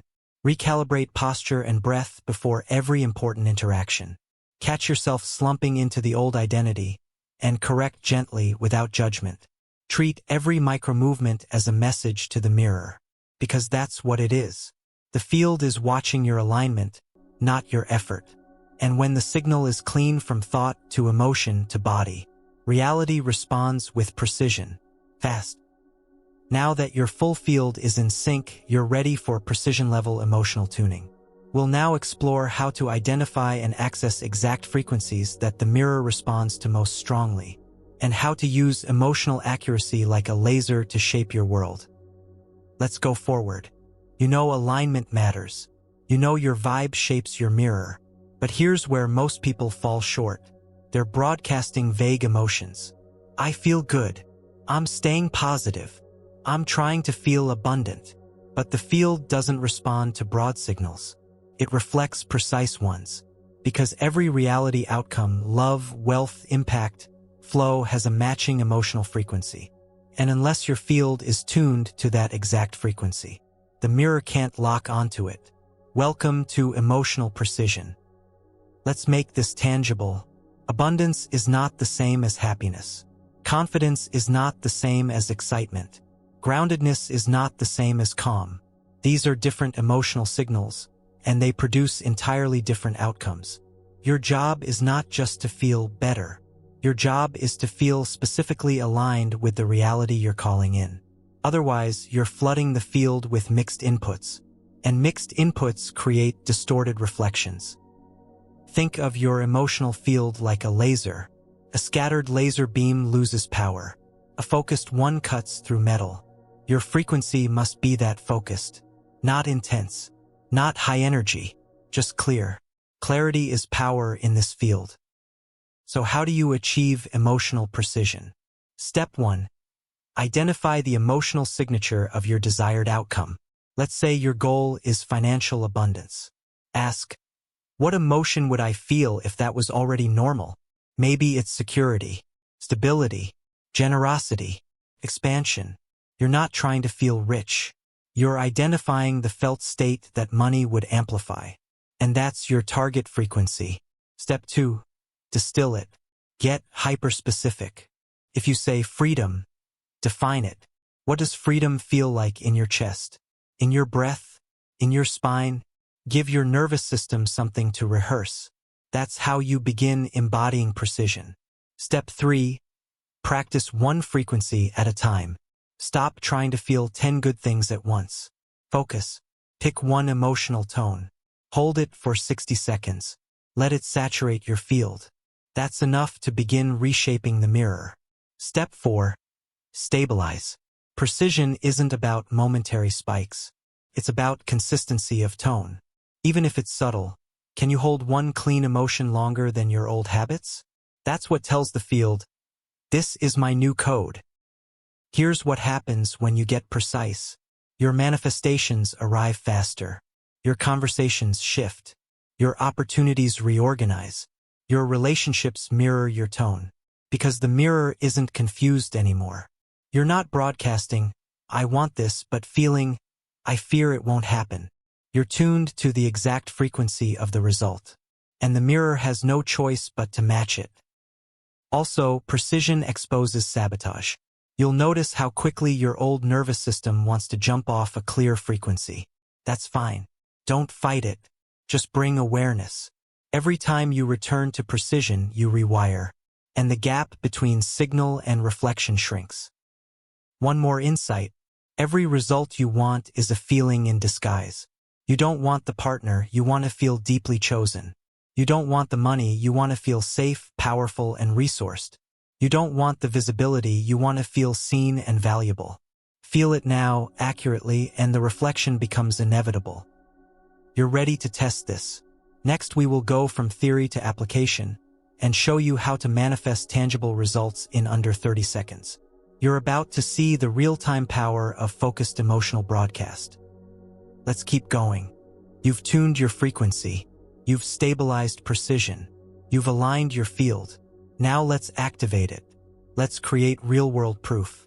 No more waiting. No more wondering. No more hoping. You're about to experience mini manifestations, micro-reflections of your field that respond in seconds. This isn't fantasy. It's feedback. And when you see it happen live, the illusion of waiting for change dissolves. Because you'll realize your reality is already listening. It's just been waiting for a clear enough signal to reflect. Let's begin with this core principle. Manifestation is not about creating something new. It's about collapsing what already exists into your timeline. And the way you collapse that potential. Through frequency clarity plus emotional certainty. The second your field reaches coherence, the mirror begins to shift, even if subtly. And those subtle shifts are your power points. They're not just coincidences. They're proof that the system is working. And when you start expecting those shifts, they speed up. Let's walk through a 30-second manifestation sequence. Step 1. Pick something low stakes but emotionally relevant. Examples: a green light, a specific number or word, kind gesture from a stranger, an unexpected compliment, a solution to a minor problem. Choose something that feels exciting but doesn't trigger desperation. Step 2. Identify the emotional signature. Ask, how would I feel if this already happened? Relief? Joy? Delight? Surprise? Name the emotion. That's the broadcast. Step 3. Generate that emotion now. Breathe into it. Let it rise in your chest. Feel it for 30 seconds, fully, sincerely. This isn't fake optimism. This is emotional technology. Step 4. Release the signal. Don't chase it. Don't obsess. Just let it go with the trust that the field already registered your code. Then go about your day. Now watch what happens. You'll start noticing subtle shifts. Someone uses the word you thought about. You see your sign unexpectedly. A call comes in that moves things forward. That's not magic. That's resonance in motion. The field just needs a clean, short, emotionally honest broadcast. Once it receives that, it begins to reflect back. Fast. The real skill is not controlling outcomes. It's maintaining emotional clarity without needing immediate results. The paradox? When you no longer need the proof shows up. Because the mirror reflects emotional ownership, not emotional bargaining. You can do this all day. Micromanifestations are training reps for your nervous system. Each one proves, I influence the field. Each one builds trust. And that trust compounds. Soon, you're not just creating small shifts. You're moving timelines. You're changing relationships. You're aligning opportunities. Because your field no longer hesitates. And neither does the mirror. Important. Don't overanalyze results. Even if the exact thing doesn't appear, something shifts. A mood lightens. A synchronicity happens. Path clears. Take the win. Acknowledge the reflection. Say, I saw that. That signals to the field, I'm aware. Keep going. And the mirror responds even faster next time. You've now proven the system works. Many miracles are not random. They're precise reflections of your focused field. And now that your confidence is rising, it's time to anchor your frequency deeper than ever before, into your identity. Let's explore how who you believe you are becomes the ultimate reality code. Let's go deeper. You've felt the mini miracles. You've experienced real-time field feedback. You've proved that your signal shapes your reality. Now let's go beyond moments. Let's anchor the signal into the core of who you are. Because until your identity changes, your manifestations will only be temporary. This is the turning point, when you stop doing the frequency and start being the frequency. This is identity lock-in. And once this clicks, your reality won't have a choice anymore. It must reflect you. Let's get this clear. Your identity is not your name, your job, or your personality. It's the silent emotional baseline you live in most of the time. It's your felt definition of self. That definition sends the most consistent signal to the field. And that signal, not your goals, not your affirmations, not your effort, is what your mirror reflects. So even if you visualize millions, if you feel like someone who always struggles, that's what shows up. Even if you ask for love, if you feel unworthy of being chosen, that's the dominant code. The universe doesn't give you what you want. It reflects who you are being. This is not a punishment. This is power. Because once you change your self-concept, the reflection must change. It can't argue. It can't delay. It simply mirrors. So the question becomes, who are you being? Emotionally. Most of the time, because that version of you is the one programming your outcomes. Let's break this down. Step 1. Audit your current identity signal. Ask, if I had no external proof, who do I emotionally believe I am right now? Not who you want to be, who you feel like underneath everything. Are you the always behind one? The not quite there one? The almost enough but not yet one? Own it. Not to judge. To rewire. Step 2. Define the identity of the version of you who already lives your desired reality. What does that version believe about themselves? How do they feel walking into a room? Making a decision? Being seen? Name it. List it. Embody it. That's your new baseline code. Step 3. Normalize the signal. Spend 2 to 3 minutes a day practicing the feeling tone of being that version. Not hoping. Not convincing. Being. Not to impress anyone. Not to perform. Just to become familiar. Familiarity is the gateway to identity. The field mirrors familiarity, not effort. Step 4. Monitor for identity leaks. Notice when you slip back into emotions tied to the old self. The doubts, the fears, the habits. Catch them with compassion. Then realign. You're not broken. You're just adjusting your frequency home. The goal isn't to be perfect. It's to be consistent. The more consistently you feel like the person who has what you want, the faster your reality becomes that person's life. Because the mirror can't resist identity. It doesn't have discretion. It reflects you with perfect loyalty. So use that loyalty wisely. Be the signal you want to see. and watch how the world changes, automatically. Now that you've stabilized identity, there's one massive leak that still affects most people. Words. Let's expose how your everyday language is secretly broadcasting lack, and how to speak in a frequency the mirror actually listens to. Let's go next. You've locked in identity. You've shifted your emotional baseline. You're broadcasting from a place of power. But there's one subtle sabotage that slips past most creators. Your language. Because even when your emotions are clean, even when your identity is aligned, your words might still be dripping with doubt, and the mirror hears them loud and clear. Words aren't just sounds, they're spells. They don't just describe reality, they instruct it. Every sentence you speak is a frequency command, and most people are unconsciously ordering more of what they don't want.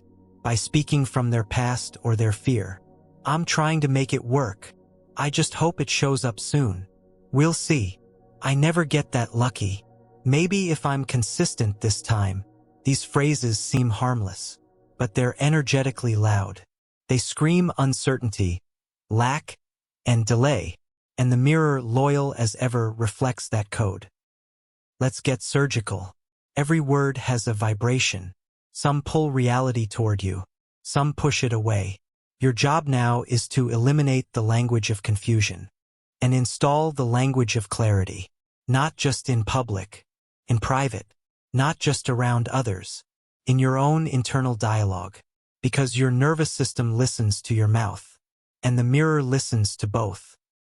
Here's how to rewire your language field. Step 1. Identify passive language. Look for phrases that signal delay, uncertainty, or outside control. Examples. I hope it works out. Fingers crossed. I'm doing my best. Someday. These are all field-blocking phrases. They subtly reinforce the idea that you are not yet the one who lives the result. Step 2. Replace with embodiment language. Speak from the frequency, not toward it. Examples. This is aligning. I've locked in the code. It's calibrating now. It's inevitable.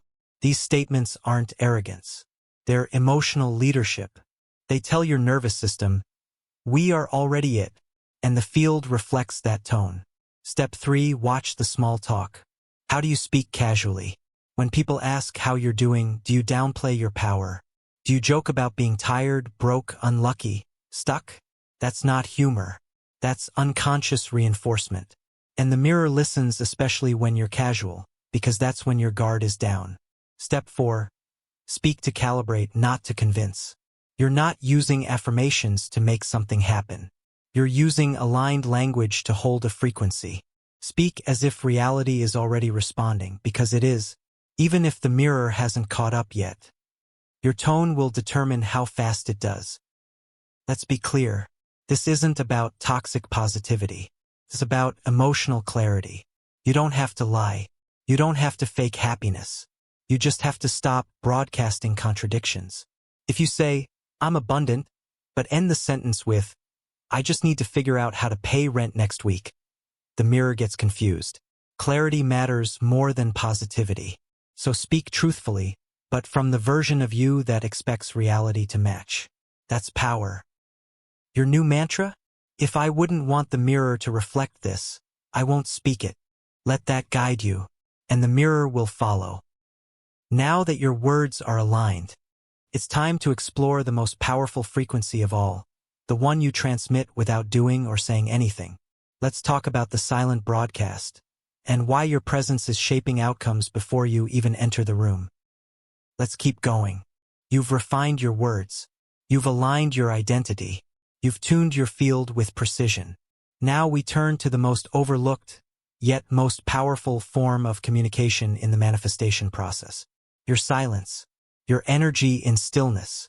Your field before thought, before speech, before decision.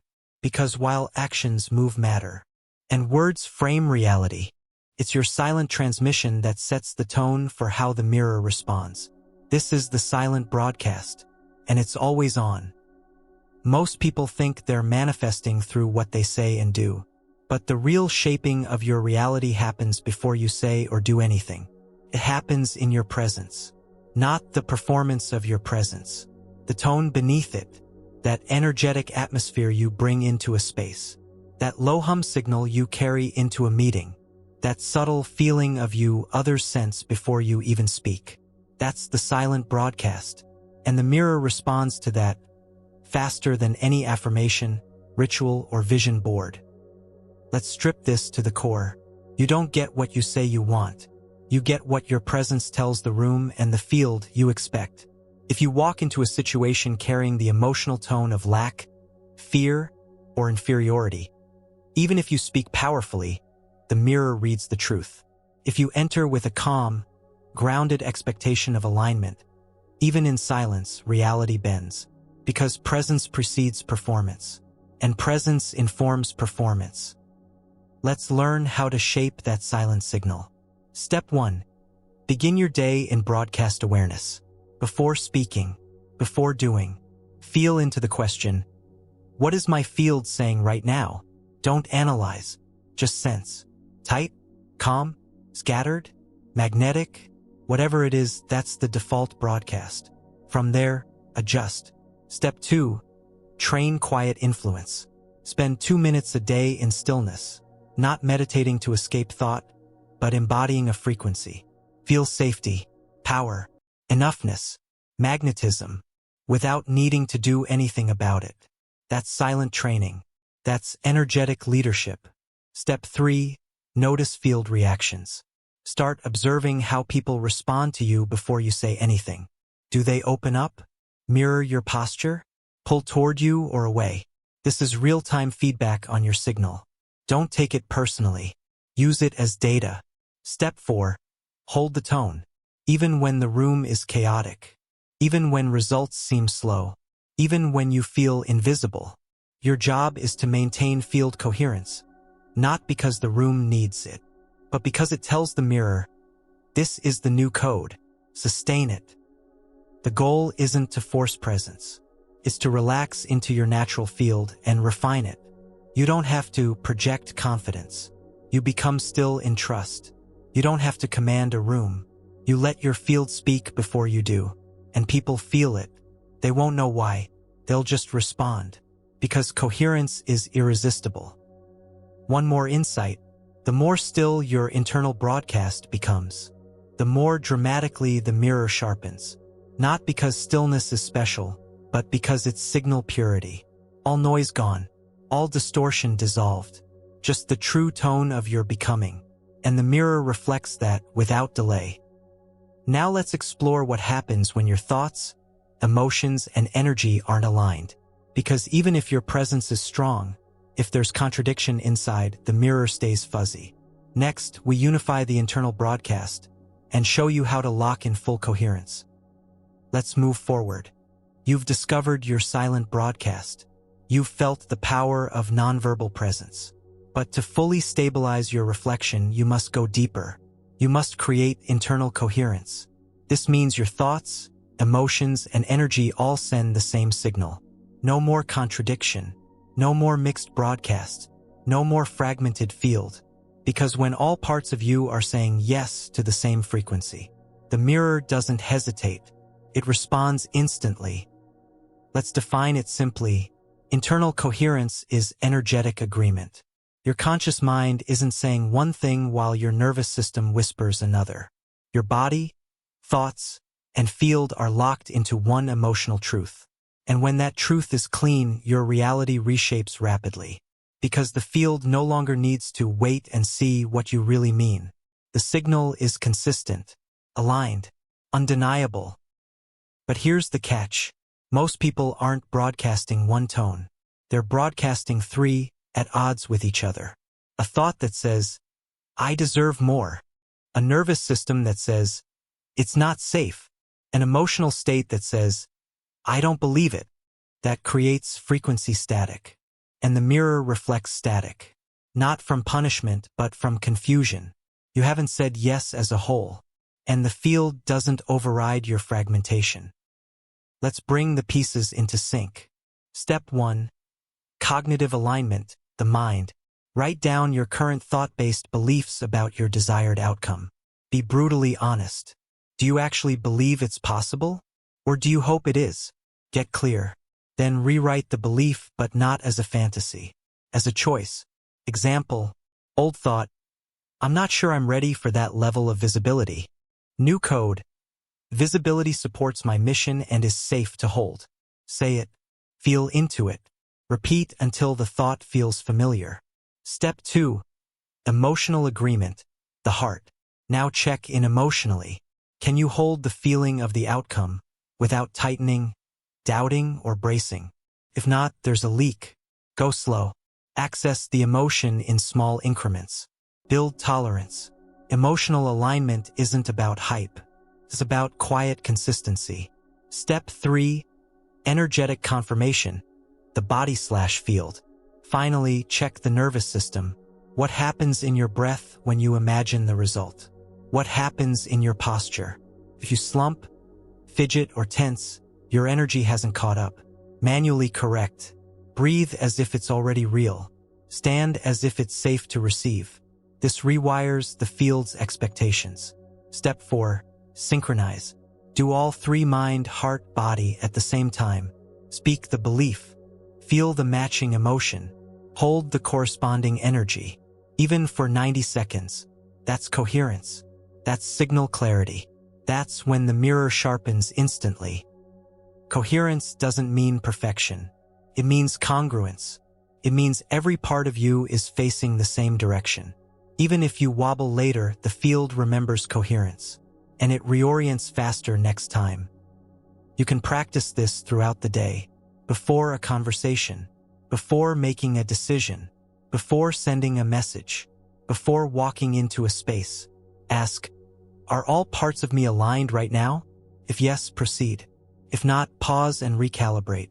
That pause alone can change your entire trajectory, because you've stopped reacting from fragmentation and started moving from field integrity. You now understand the full spectrum of personal signal transmission.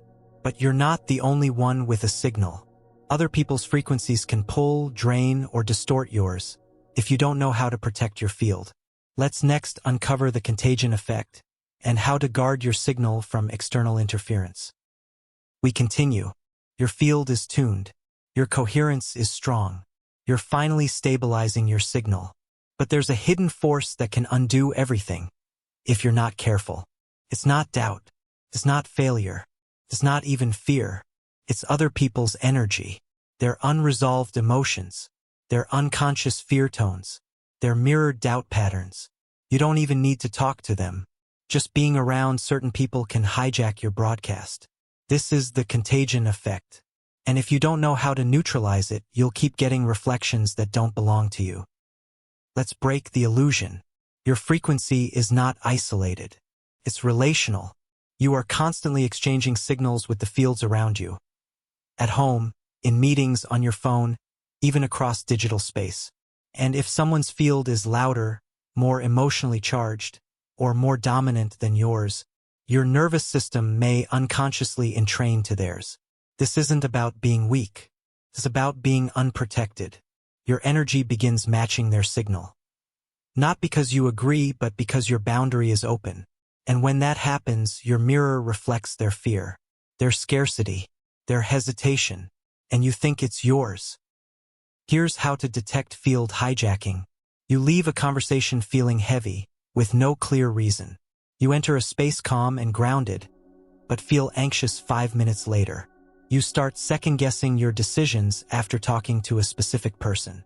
Your manifestations slow down right after sharing them with someone who didn't get it. These aren't coincidences. Their frequency overlaps, and they dilute your signal. So let's fix it. Step 1. Identify the energy source. Ask, whose field am I currently carrying? Don't overthink. Your body knows. Parent? Partner? A friend stuck in survival? Name them. That's not blame, that's clarity. Step 2. Call your field back. Say internally, I release all energy that is not mine. I return all borrowed signals. I recall my field. Fully. Completely. Now. You don't need crystals. You don't need rituals. You need energetic authority. Step 3. Reinforce your edge. Feel the edge of your energy body, roughly 2 to 3 feet around you. Strengthen it, not with walls, with coherence. A clear field is self-sealing. If your vibration is stable, outside frequencies can't penetrate. They'll bounce off. Step 4. Filter before exposure. Before engaging with anyone, especially emotional or unstable people, set an intention. I remain sovereign. I stay tuned to my frequency. I observe, but I don't absorb. This sets your field into active filtration. Also, be careful about sharing your process with people who can't hold your vision. Not everyone can witness your shift without projecting their fear. And if they can't hold your becoming, their disbelief can leak into your mirror. You don't owe anyone access to your frequency. Silence is sovereignty. Until someone earns alignment, they don't earn your process. Most importantly, this is not about hiding. It's about energetic discernment. Your frequency is sacred. Protect it like it matters, because it does. You've worked to stabilize. Don't let a 5-minute conversation unravel it. Observe everyone's energy. Absorb no one's energy. That's the new standard. And once you've mastered protection, it's time to do more than defend. It's time to dominate. Let's now explore how to become the strongest signal in any room and shift outcomes just by walking in. We go forward. Now that your field is protected, let's activate your power to shape external energy. Because reality doesn't just reflect your internal world. It also reflects the emotional temperature of every space you walk into. And if your frequency isn't the strongest, you'll absorb someone else's. But once you become the dominant frequency, rooms shift, conversations bend, timelines accelerate. Not because you forced anything, but because your field became the organizing principle. Let's define it clearly. The dominant frequency is the strongest, most consistent energetic signal present. It's not about being loud. It's not about being charismatic. It's not about taking over. It's about holding your emotional state with such clarity that other fields start attuning to yours without you doing a thing. This is resonance leadership, and it's the secret behind every magnetic, unshakable, high-impact person you've ever met. They're not special. They're coherent, and coherence leads. Here's how to become that signal. Step 1. Lock your emotional state before entering the space. Before any meeting, room, call, or environment, decide, what emotion am I anchoring? Pick one. Calm, certainty, joy, authority. Lock it. That's your frequency flag. Step 2. Set the energetic tone, without words. Walk in as if the room is already reflecting your frequency. Don't hope. Don't scan for acceptance. Broadcast. Your stillness is louder than noise. Your breath is louder than chatter. Let the room feel your signal before you even speak. Step 3. Don't chase calibration. You don't need to match others to make them comfortable. That dilutes your field. Let them match you. Your consistency creates permission for others to stabilize. You become the reference point. Step 4. Hold through resistance. Sometimes the room resists your signal at first. That's okay.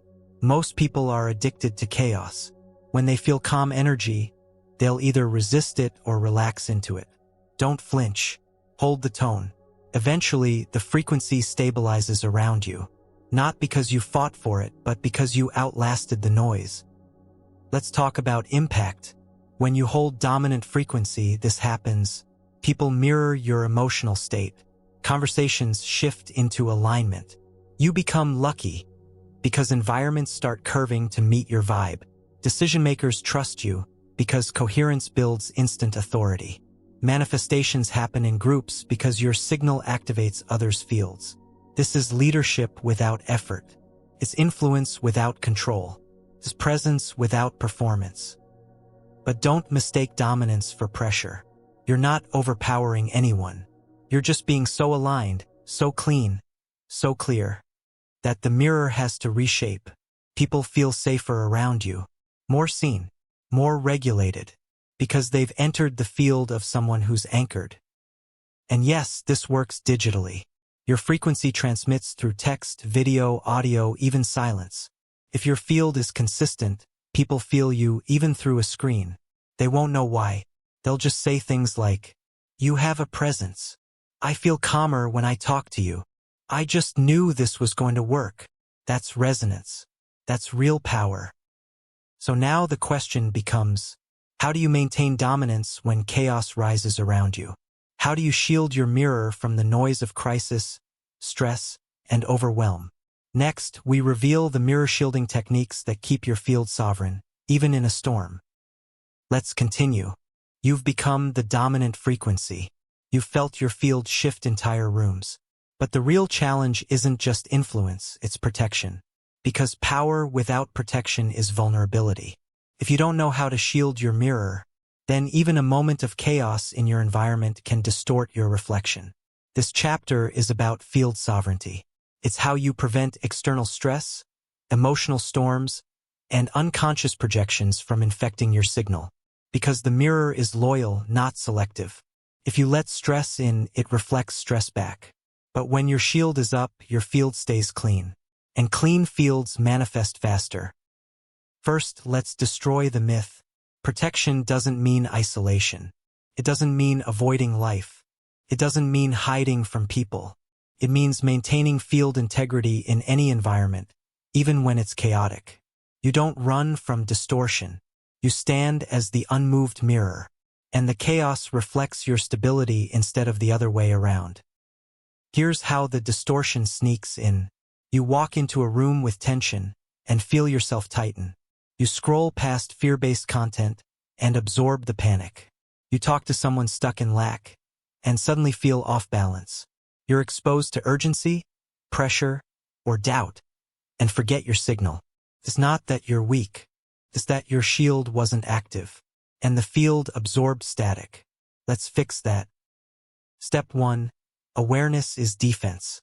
The second you feel a sudden emotional dip, ask, "Is this mine?" If the answer is no, pause. Don't process it. Don't fix it. Don't spiral. Just identify, this isn't my frequency. That clarity is the beginning of the shield. Step 2. Anchor into your tone. Choose a phrase that represents your emotional center. Examples: stillness is my default. I remember who I am. My field is sovereign. Only alignment enters. Breathe into that phrase. Say it internally. Feel it as armor, not against people, but for your clarity. Step 3.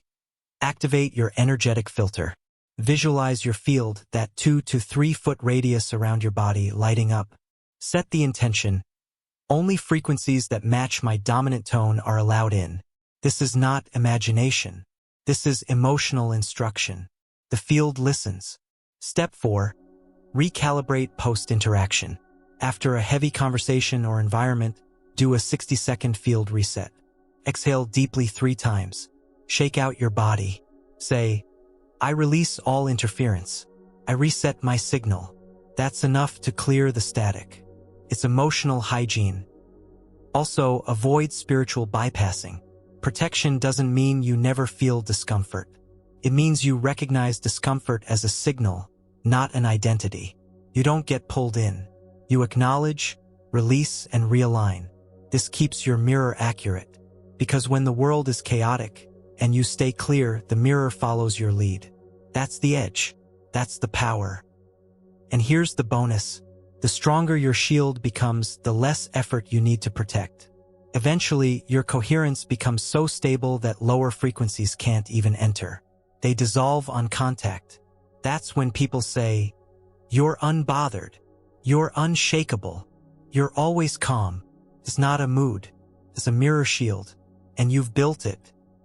Now that your waking field is protected, it's time to turn inward and unlock the one part of your day where your mirror keeps running without supervision. Next, we enter the sleep state and discover what your subconscious is broadcasting while you dream. Let's go deeper. You've mastered your mirror in waking life. You've guarded your field from daily distortion. But every night when you fall asleep, your conscious mind shuts off. Your defenses lower. Your field opens wide. And if you don't know what your subconscious is broadcasting, then 8 hours of your night are shaping your mirror without your awareness. This is sleep state programming, and it's one of the most powerful, underutilized tools for rapid frequency shifts. Because in dream state, the mirror doesn't just reflect faster, it reflects deeper. Let's get one thing straight. Your subconscious runs 95% of your signal. And when you sleep, that part of you takes over the transmission. So whatever you fall asleep thinking, feeling, or expecting becomes the dominant frequency the field reads.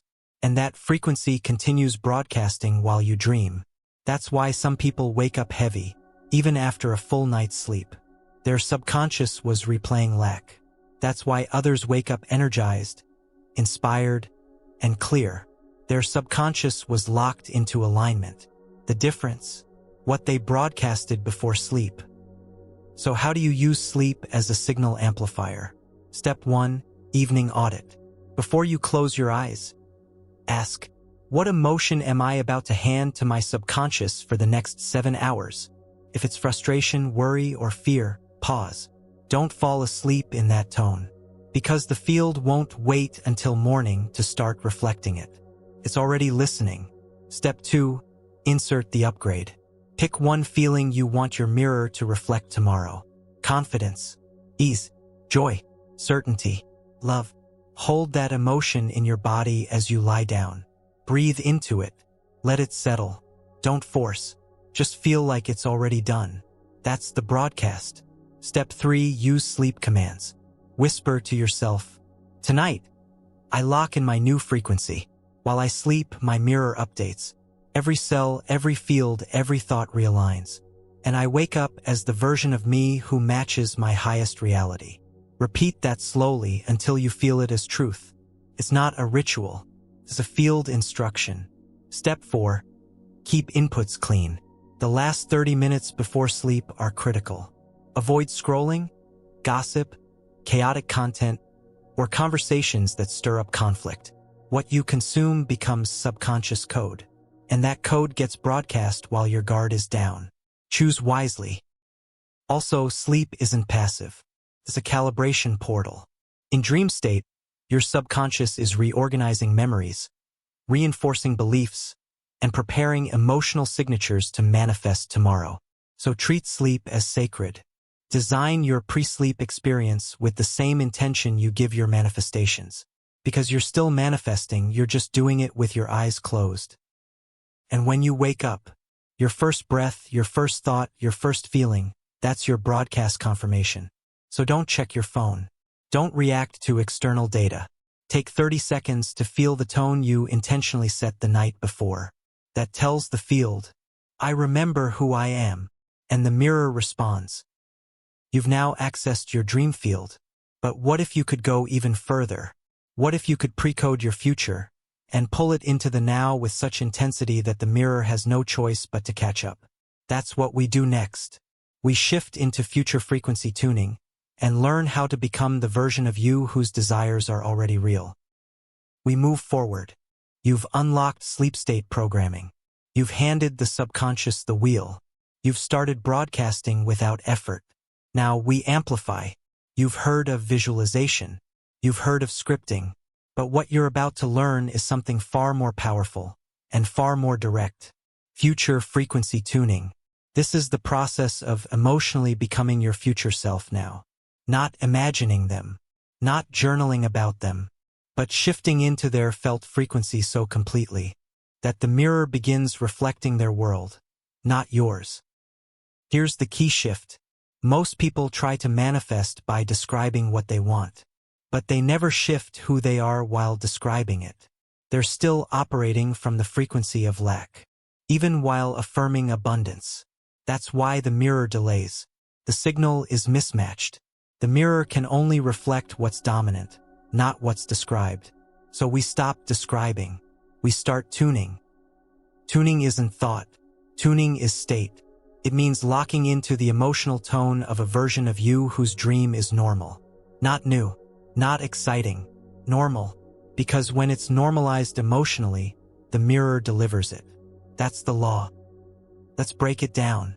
Step 1. Define the future timeline. Pick one outcome. You run a thriving business. You are deeply in love. You are seen, respected, and rewarded for your gifts.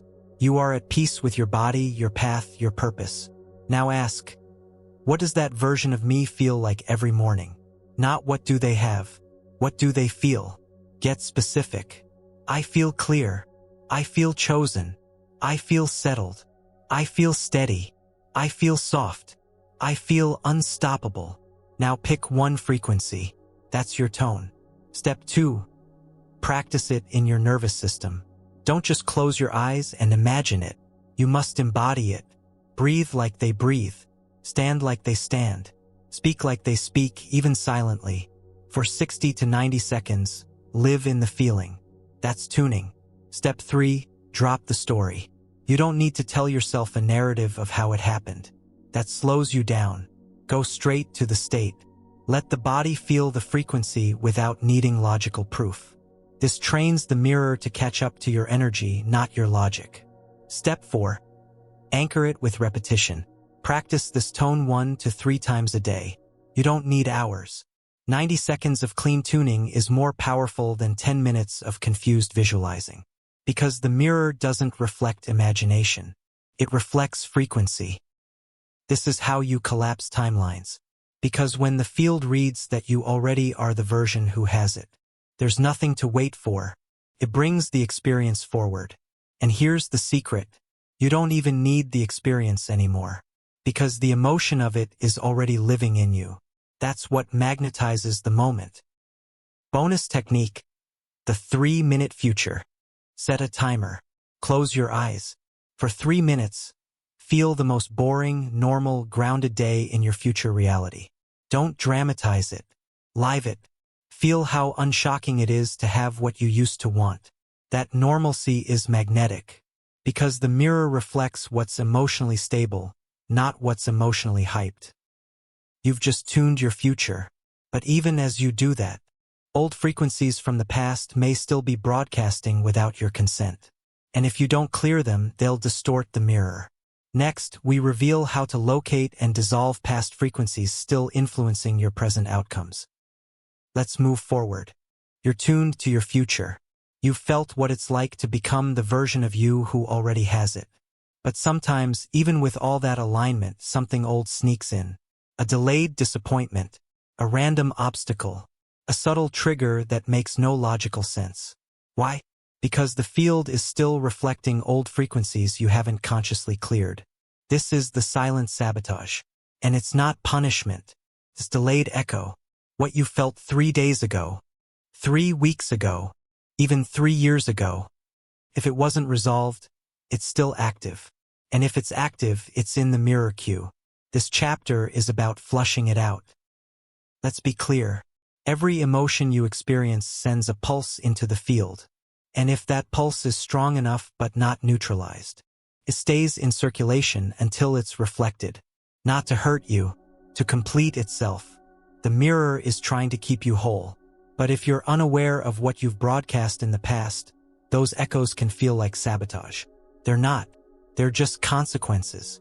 But you can delete the old code before it hits the glass. Step 1.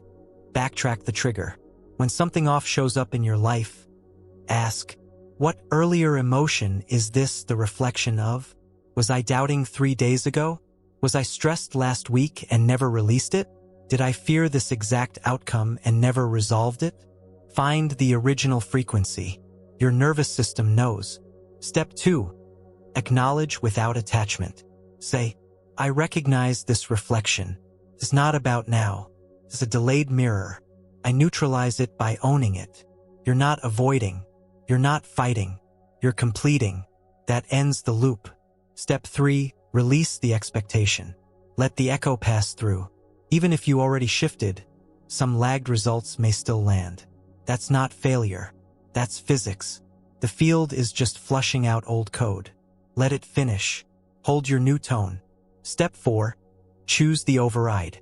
Now that you've seen the old loop, lock in the new broadcast. Say internally, I hold my new frequency, even if old code passes through.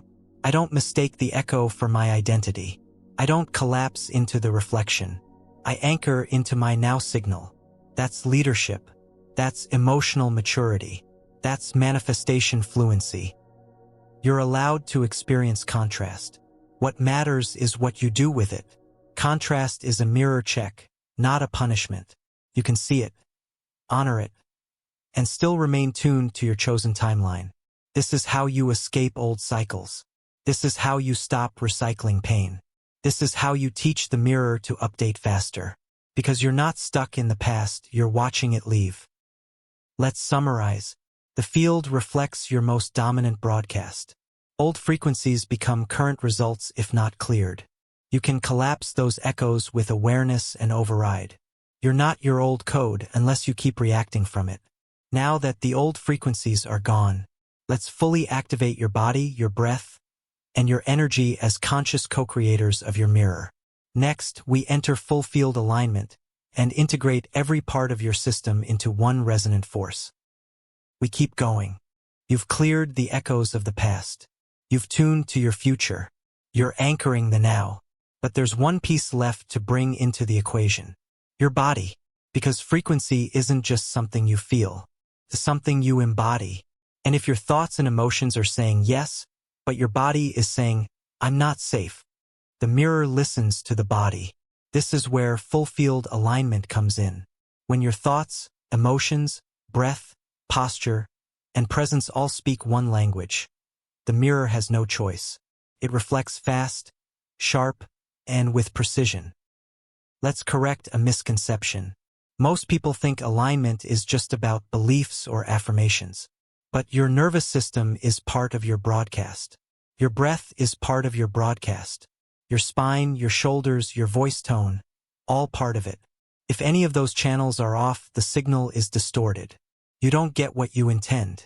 You get what you inhabit. And your body is your anchor. Step 1. Scan your somatic signature. Ask, what does my body do when I'm thinking about what I want? Notice, shoulders tighten, breath shortens, heart races or closes, jaw clenches. That's your body saying, I don't feel safe with this outcome. And that frequency is what the mirror picks up. No shame, no blame, just data. Step 2. Calibrate your breath. Breath is your frequency amplifier. When you slow it, deepen it, and ground it, your signal sharpens. Practice this. Inhale for 4. Hold for 4. Exhale for 6. Rest for 2. Do this cycle 3 to 5 times while holding your desired emotional state. This locks it into your nervous system. The body starts believing, this is safe, this is normal, and the mirror reflects safety, not stress. Step 3. Align your posture. Your posture speaks louder than your affirmations. Slumped shoulders say, I'm hiding. Forward-leaning posture says, I'm chasing. Tension says, I'm not ready. Instead, align spine, relax shoulders, let energy rise from the base of your body upward. Own your space. Your frequency becomes physically undeniable. Step 4.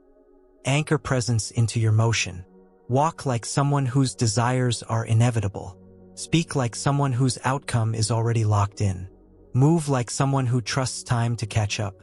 This is not performance. This is integration. You're teaching your body to stop chasing and start broadcasting. This is full field alignment.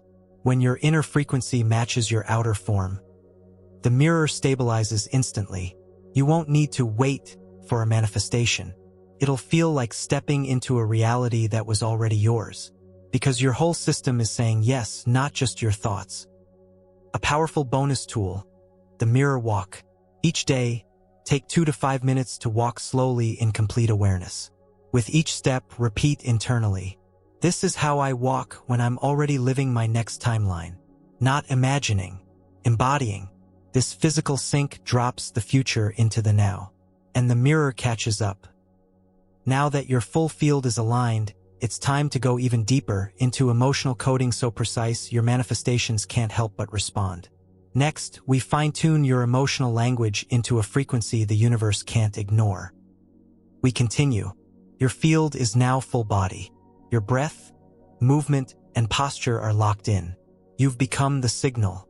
But if you want razor-sharp reflections, You must learn emotional precision, not just feeling good, not just being high vibe, but transmitting a frequency so specific, so refined, so clear, that the mirror can't misinterpret it. Because general frequency creates general results. Precision creates manifestation accuracy. This is emotional laser tuning. Let's redefine emotion. Emotion isn't a mood. It's an instruction. It's a coded signal. Each feeling sends a distinct vibrational pattern. Gratitude doesn't feel the same as certainty. Confidence isn't the same as freedom. Love isn't the same as acceptance. Satisfaction isn't the same as clarity. The universe doesn't speak your words. It speaks your emotional nuance. So if you want a specific result, you need to broadcast its exact frequency. Here's how to master emotional precision. Step 1. Identify the emotional code of your desire. Ask, if I already had this, what would I feel the most consistently? It's not always excitement. Most likely it's subtle. Relief, safety, trust, peace, stability. These are not hype frequencies. They're anchor tones. Find yours. Step 2. Differentiate it from neighboring feelings. Let's say your desire feels like satisfaction. Now contrast it with gratitude, softer, past-focused, excitement, faster, future-focused, calm, more neutral. Refine your tone. Satisfaction is grounded, present, full, and still. Feel that. That's the laser. Step 3. Practice microtuning. Throughout your day, pause for 10 seconds and ask, what am I broadcasting emotionally right now? If it's vague, name it. If it's off, redirect it. Don't suppress. Just re-choose. Precision is a moment-to-moment refinement, like tuning an instrument. Step 4. Use emotional priming rituals. Pick one emotion and set a 2-minute timer. Spend those 2 minutes doing nothing but feeling that tone. Not imagining scenarios, just locking in the pure emotion. This wires the nervous system to treat that emotion as default. And the mirror responds. A word of caution. Don't confuse high intensity with high precision. You don't need to feel emotion at 100%. You need to feel it clearly. A 30% clarity of peace is stronger than 90% confusion wrapped in excitement. Subtlety creates sharp reflections. Another practice, emotion layering. Let's say your outcome carries both freedom and clarity. Feel one for 30 seconds, then the other, then both simultaneously. Your field learns to carry compound tones. This is the code language of fast manifestation. You're not just a feeling machine. You're a frequency composer. And here's the final tip. When you feel the precise tone of your desire before it shows up, the field begins collapsing time. Why? Because the job of reality is to match the frequency you're holding, not the timeline you're on. You've just created a shortcut, a wormhole, an emotional bypass, and the mirror doesn't wait. Now you're ready for real-time manifestation testing. Let's next trigger mini-miracles in under 30 seconds to prove just how fast this field reflects precision. Let's go. You've built precision. You've tuned like a frequency expert. Your vibe is clear, clean, and stable. Now it's time to prove to your nervous system and to your conscious mind that the mirror really works. And not later, not someday. Now, this chapter is all about triggering mini-miracles in under 30 seconds. Not because you need them, but because you want to reinforce the truth. Reality is not slow. Reality is not stubborn. Reality is obedient to signal clarity. You're not here to beg for proof. You're here to command confirmation. Let's start. First, what is a mini-miracle? It's a small, specific, low-resistance outcome that appears in direct response to your tuned frequency. Examples. Someone texts you the exact words you were just thinking. A song plays that matches your emotional tone. An email shows up with an unexpected opportunity. A stranger reflects the exact phrase you just affirmed. Traffic clears instantly after a frequency shift. These are not signs. They're not woo. They're your reflection responding fast. Mini miracles aren't coincidences. They're calibration confirmations. Here's how to trigger one. Step 1. Pick a frequency, not an outcome.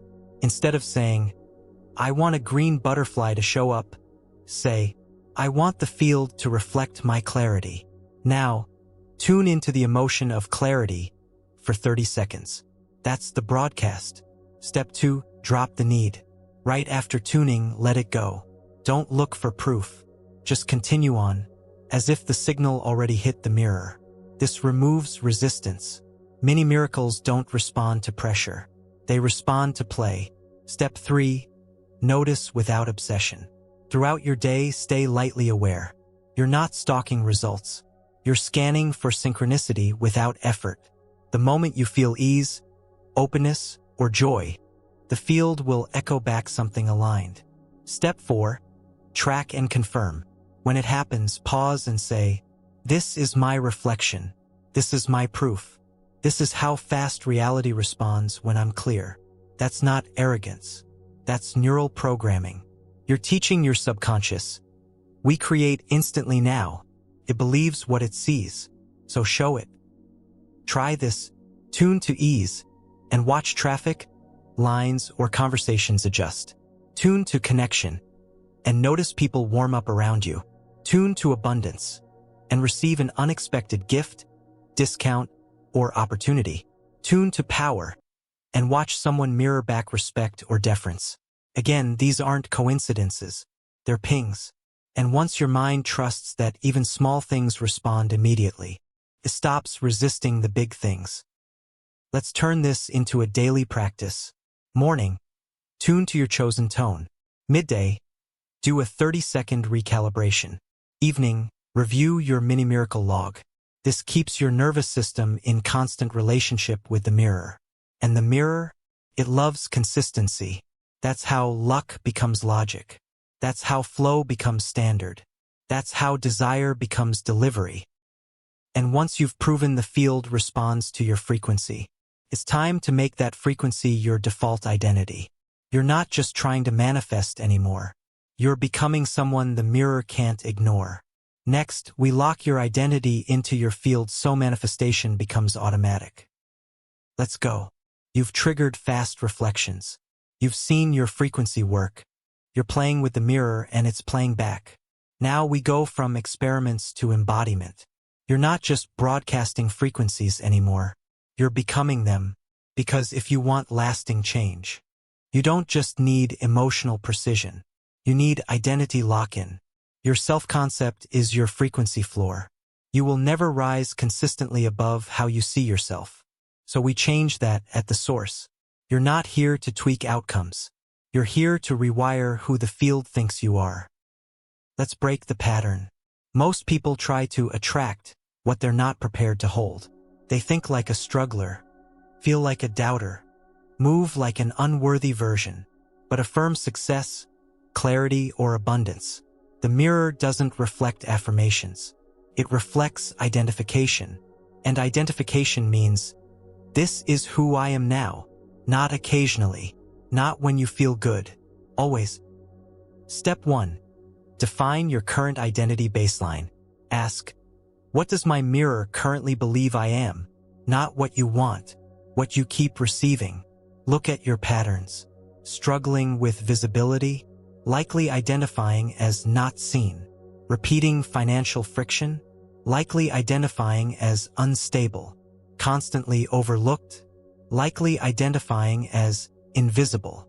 Stuck in loops, likely identifying as unready. Name it.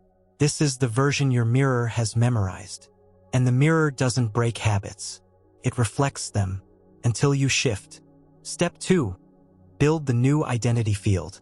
Don't start with goals. Start with character. Ask, how does the future me breathe? How do they walk into a room? What do they never say anymore? What do they no longer explain? What are they bored of proving? This gives you the frequency signature of your new identity. Write it, speak it, feel it, now live from it.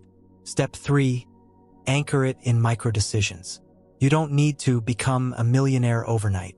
You need to make one decision today that a wealthy version of you would make. You don't need to find your soulmate today. You need to behave like someone who is already loved, chosen, and safe. One choice, one breath, one tone. That's how identities shift, by consistency, not effort. Step 4. Create your identity reset code. This is a phrase you say when the old self creeps back in. Examples: that's not mine anymore. Old signal. New choice. I don't respond like that now. Upgraded field. Upgraded response. This breaks the pattern in real time and tells the mirror, we're under new management. This isn't fake it till you make it. This is feel it till it locks in. When your nervous system adjusts to a new identity, the mirror has to catch up, because now you're not trying to have something new. You're trying to hold something aligned. That's sustainable. That's repeatable. That's the key. Final tip: build identity anchors. Small, physical reminders that reinforce your new self-concept. A ring you touch when speaking your truth. A bracelet that reminds you of abundance. A posture reset whenever you feel fear rising. These aren't gimmicks. They're somatic codes. They keep your body in sync with your new field. And the mirror, it loves repetition, especially when it comes from identity. You are now living from the frequency of the version of you the mirror was waiting for. Let's next uncover the one thing that can undo all this if left unchecked. Your language. You might be speaking manifestations away without realizing it. Next, we decode the phrases and tones that dilute your power and replace them with commands that stabilize your mirror. Let's move on. You've locked in identity. Your breath, body, and choices align. You're walking as the version of you the mirror has to respond to. But then, without realizing it, you say something casual, something habitual. And your mirror receives it like a command. Suddenly, delays return. Reflections get fuzzy. Reality seems slow again. Why? Because your words betrayed your frequency. This is the language leak. You're broadcasting one thing emotionally, but contradicting it linguistically. And the mirror? It listens to both. It reads tone. It absorbs rhythm. It decodes your spoken signature. And if your mouth is saying what your frequency no longer believes, you reactivate the old identity. Let's get something straight. Language is not harmless. Every sentence you speak becomes an anchor or a leak. It either confirms your new field or reopens the old one. And most of the time, it's the phrases you've said 1,000 times. Harmless, sarcastic, joking. But the mirror has no sense of humor. It reflects tone, not intent. Here are the most common language leaks. I'm just so tired of this. It's always something, huh? Knowing my luck. I'll believe it when I see it. I probably can't afford that. I never catch a break. This is too good to last. That's not realistic. Every time you speak these, even in passing, you're reinforcing a vibrational field. One that delays your desires. You're not just joking. You're reactivating your old code. Step 1. Audit your autophrases. Spend one day listening to your casual speech. Notice what you say without thinking, especially under stress, especially in conversations with people from your past. Write them down. Don't judge, just observe. Step 2. Reverse engineer the frequency. Ask, what emotional tone lives behind this sentence? Examples: I'll believe it when I see it equals distrust. I can't afford that equals unworthiness. It's always something equals helplessness. Now, if your dominant frequency is meant to be power, clarity, and ease, you can't afford to speak distrust and helplessness. Step 3. Replace with command phrases. You don't have to speak affirmations. Just speak aligned truth. Examples: this is my new normal. Of course this works out. I always land on my feet. I'm always being guided. There's more where that came from. Things are always aligning for me. These aren't tricks. They're field stabilizers. You're calibrating your mirror in real time with your tongue. Step 4. Upgrade your response vocabulary. Someone offers you help? Don't say, you sure? You don't have to. Say, thank you, that feels right. Someone compliments you? Don't say, "No, not really." Say, "Thank you. I received that." Someone brings chaos? Don't say, "That always happens to me." Say, "That used to happen. Not anymore." This is not semantic nitpicking. This is identity defense. Also, watch filler language.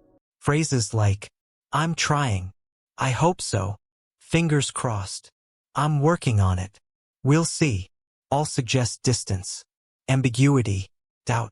Replace with, "It's already aligning," "It's happening," "I trust the unfolding," "This is real now." Speak as if it's inevitable, not optional. That's how the mirror responds with certainty. Final note: when others speak fear or doubt, don't absorb it. You don't have to correct them. Just internally affirm, "That's their mirror, not mine," and continue speaking your alignment. Because when your words match your field, reality reflects fast. Now, what happens when you stop speaking altogether? Next, we uncover the untapped power of the silent broadcast and how your energy says more than any sentence ever could. We continue. You've rewired your language. Your phrases now reinforce your new timeline. You're no longer leaking power. But here's a secret that only frequency masters understand. You don't have to say anything. You don't even have to do much. Because your energy, in its most silent form, is already broadcasting your truth. And in many cases, that broadcast is more potent than any action you could take. This is the silent signal. It's the version of you that walks in the room and shifts the atmosphere without opening your mouth. It's the vibe that magnetizes opportunities before a word is spoken. It's the calm that diffuses chaos without needing explanation. This is where manifestation goes quantum. Because when your field is silent but alive, the mirror reflects pure signal. No distortion, no debate, no overcompensation, just truth. Let's break it down. Your silent broadcast includes your breath rhythm, your posture, your facial micro-expressions, your gaze stability, your presence quality, your emotional consistency. This is the most honest frequency you emit. You can't fake it. You can't not broadcast. Even when you say nothing, your field is speaking. So the question is, what is it saying? Step 1. Observe your energetic signature. Walk into a space. Say nothing. Notice how people orient to you. Do they look up? Do they move away? Do they unconsciously match your body language? That's the mirror reading your field. You're already communicating. Step 2. Set a silent tone. Before entering a meeting, room, or conversation, internally choose, "I am the frequency of certainty, safety, joy, leadership, stillness." Then stop thinking. Just be it. Hold the tone with breath, not with thoughts. Your field expands. Step 3. Let silence lead conversations. In moments of tension, resist the urge to fill space. Silence often speaks louder. A pause carries more weight than a rushed answer. Your stillness becomes a frame of power. People feel it even if they don't know why. Step 4. Receive without justification. When you get a compliment, gift, or opportunity, don't dilute it with disclaimers. Just receive in silence if necessary. Your quiet reception says, "I'm worthy. I expect this. This is normal." The mirror reflects that expectation. Here's where this gets magical. Your silent signal can shift other people's behavior. Without a word, people calm down in your presence. Arguments dissolve when you stay anchored. Opportunities arise when you hold magnetic stillness. Chaos settles when your nervous system stays steady. You become the tuning fork for every room. And silence is your amplifier. Don't confuse silence with passivity. This is active stillness. You are choosing to radiate without reacting. That's the highest level of frequency discipline. Tells the field, "I'm not performing.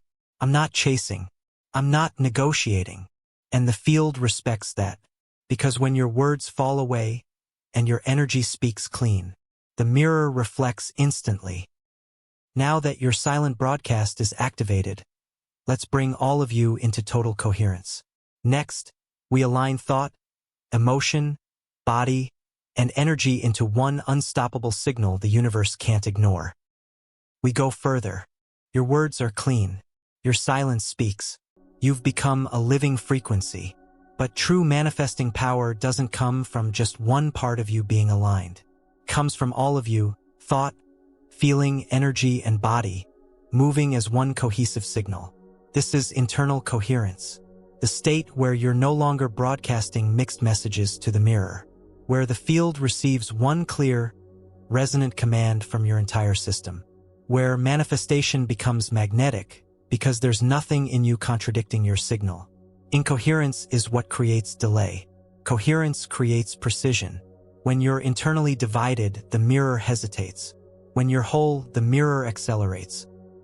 Let's identify the leak points that disturb your coherence. Your thoughts say, "I'm ready," but your nervous system still feels unsafe.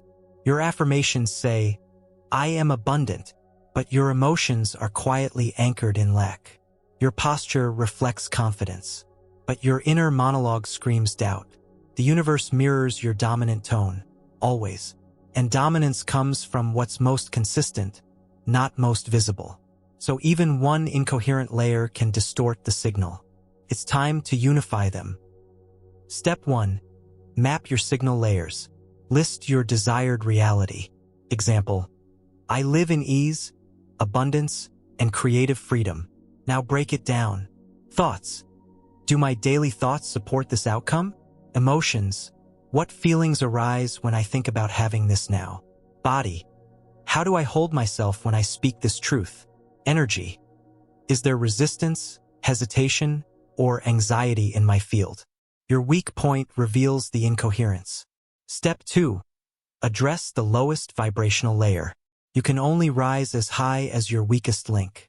If your body tenses up around abundance, start there. If your emotions reject praise, start there. If your thoughts spiral into self-doubt, clean the loop. You don't need to be perfect.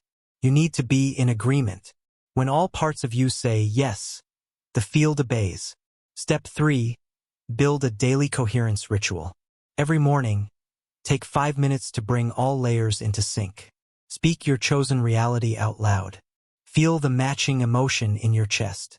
Breathe slowly into your belly. Sit or stand with open posture. Say, "All of me is broadcasting one tone." This unifies your command. Step 4. Disrupt real-time incoherence. When tension shows up during the day, pause and ask, which part of me is off right now? Then, if thought is negative, reframe. If emotion is heavy, shift the breath. If posture is closed, open the body. If energy feels scattered, center your awareness in your core. You don't let incoherence settle. You intercept it. That's how you stay sovereign in your signal. Here's a powerful truth. The more coherent you become, the faster your mirror shifts. Because the field doesn't have to guess anymore. It doesn't have to figure you out. It simply reflects what's clear. And coherence is clarity, multiplied. But there's a new challenge you'll face as you hold coherence longer. Other people. People whose frequencies are still chaotic, disjointed, fearful, or tied to an old version of you. And if you're not careful, their vibration becomes your interference. Next, we uncover how to guard your coherence and stop others from hijacking your signal. Let's continue. You've built internal coherence. You're tuned. You're steady. But energy is contagious. And if you're in a room, a conversation, or a relationship with someone broadcasting distortion, and your field isn't guarded, their vibration becomes your reflection. This is the contagion effect, where other people's unresolved patterns, fears, and misalignments begin to alter your frequency. Not because you agreed to it, but because you didn't block it. Your field is always either broadcasting or absorbing. And if you're not broadcasting clearly, you default to absorption. This chapter shows you how to stop leaking energy into people, conversations, and environments that don't match your new timeline. Let's first identify what frequency hijack looks like. You feel amazing, then talk to someone negative, and suddenly feel drained. You're focused on your goals, then hear someone's doubts, and start second-guessing. you're emotionally clear. Then spend time in a tense room and walk away heavy. That's not empathy. That's boundary failure. It's not emotional intelligence. It's energetic vulnerability. Let's close the loop. Step 1. Know your signature. Before interacting with others, anchor into your dominant frequency. Say, my tone is calm, joy, focus, ease, etc. I choose to keep it. Set the field. Preemptively broadcast. This puts your signal on offense, not defense. Step 2. Stop matching to connect. Many people unconsciously match energy as a way to bond. Someone complains, so you nod, sigh, or echo their frustration. Someone panics, so you shrink your calm to avoid seeming detached. That's codependence in frequency. And it tells the mirror, I value belonging over alignment. From now on, you lead energetically. Hold your tone, regardless of who's in front of you. That's leadership. Step 3. Learn the energetic no. You don't always need to say no with your mouth. You can say it with your field. Breath slows, body relaxes, awareness pulls inward, signal stabilizes. You radiate, this energy stops at my edge, and it does. Step 4. Exit energetically, not just physically. Sometimes you leave a room, but their frequency stays with you, because you didn't fully release the interaction. After any draining conversation, take 30 seconds to say, I release all frequencies that don't belong to me. I return to my original tone. I am whole. I am clear. I am sovereign. Then breathe it back in. Your field resets. Bonus strategy. Create energetic filters. When around intense people, visualize a field buffer. Only coherence gets through. Everything else dissipates at the edge of your aura. It's not blocking. It's filtering. You're not shutting people out. You're protecting your ability to reflect your timeline, not theirs. Here's the truth. Your timeline is not compatible with everyone's frequency. And you don't owe your old self or anyone else the frequency you've already outgrown. When you protect your field, the mirror protects your reality. That's not selfish. That's signal integrity. Now that you've become the dominant frequency, let's amplify that. Next, we reveal how to walk into any room and shift the energy, not by forcing, but by holding. You're about to become the most powerful signal in any space. Let's move forward. You've cleared the leaks. You've stopped absorbing distortion. You've stabilized your tone. Now we shift from defense to leadership. It's not enough to hold your frequency. You're ready to lead with it. This is the art of becoming the dominant vibration wherever you are. Because in every room, one frequency wins. And the strongest signal always bends the mirror for everyone else. If you don't take the lead, someone else's signal does. And if their vibration is fear, chaos, or urgency, you'll either absorb it or push against it. But when you're the dominant field, you don't react. You recalibrate the entire space. Let's begin with the truth. People are constantly scanning for coherence.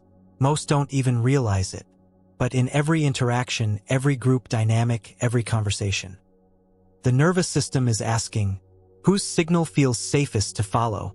If your field is stable, grounded, clean, and congruent, people align with it. Not because of what you say, but because your energy tells their energy. This is where truth lives.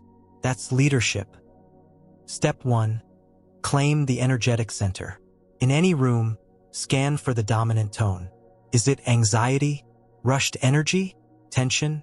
Then, without saying a word, internally declare, I'm the frequency anchor here. Straighten your spine. Slow your breath. Expand your energy beyond your body. You're not shrinking. You're expanding. You've just taken energetic leadership silently. Step 2. Stop seeking approval. If you want to lead frequency, you cannot crave validation. The second you seek to fit in, you collapse your field. The mirror stops reflecting your power. From now on, you speak, move, and decide as if your vibration is the standard, not the exception.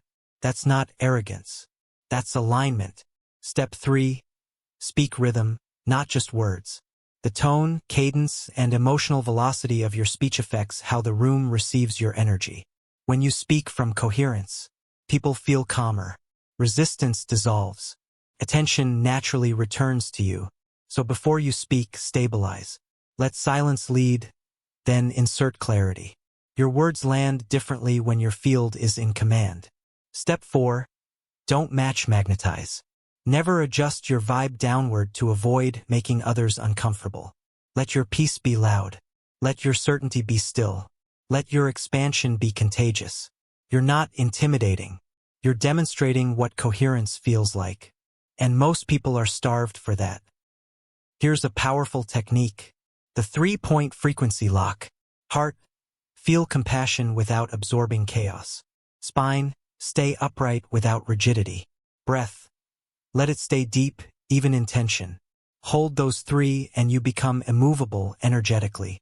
Not stubborn, sovereign. The room begins to shift around you. Final truth. Frequency leadership isn't loud. It's not aggressive. It's not controlling. The still, clear presence. And the clearer your presence, the faster the mirror reconfigures. Not just for you, but for everyone around you. But when environments grow too chaotic, even your leadership must be protected. Next, we install the energetic armor that shields your mirror from emotional turbulence. Let's protect what you've built. You now walk into rooms and shift energy. You lead without pushing. You stabilize without effort. But leadership comes with exposure.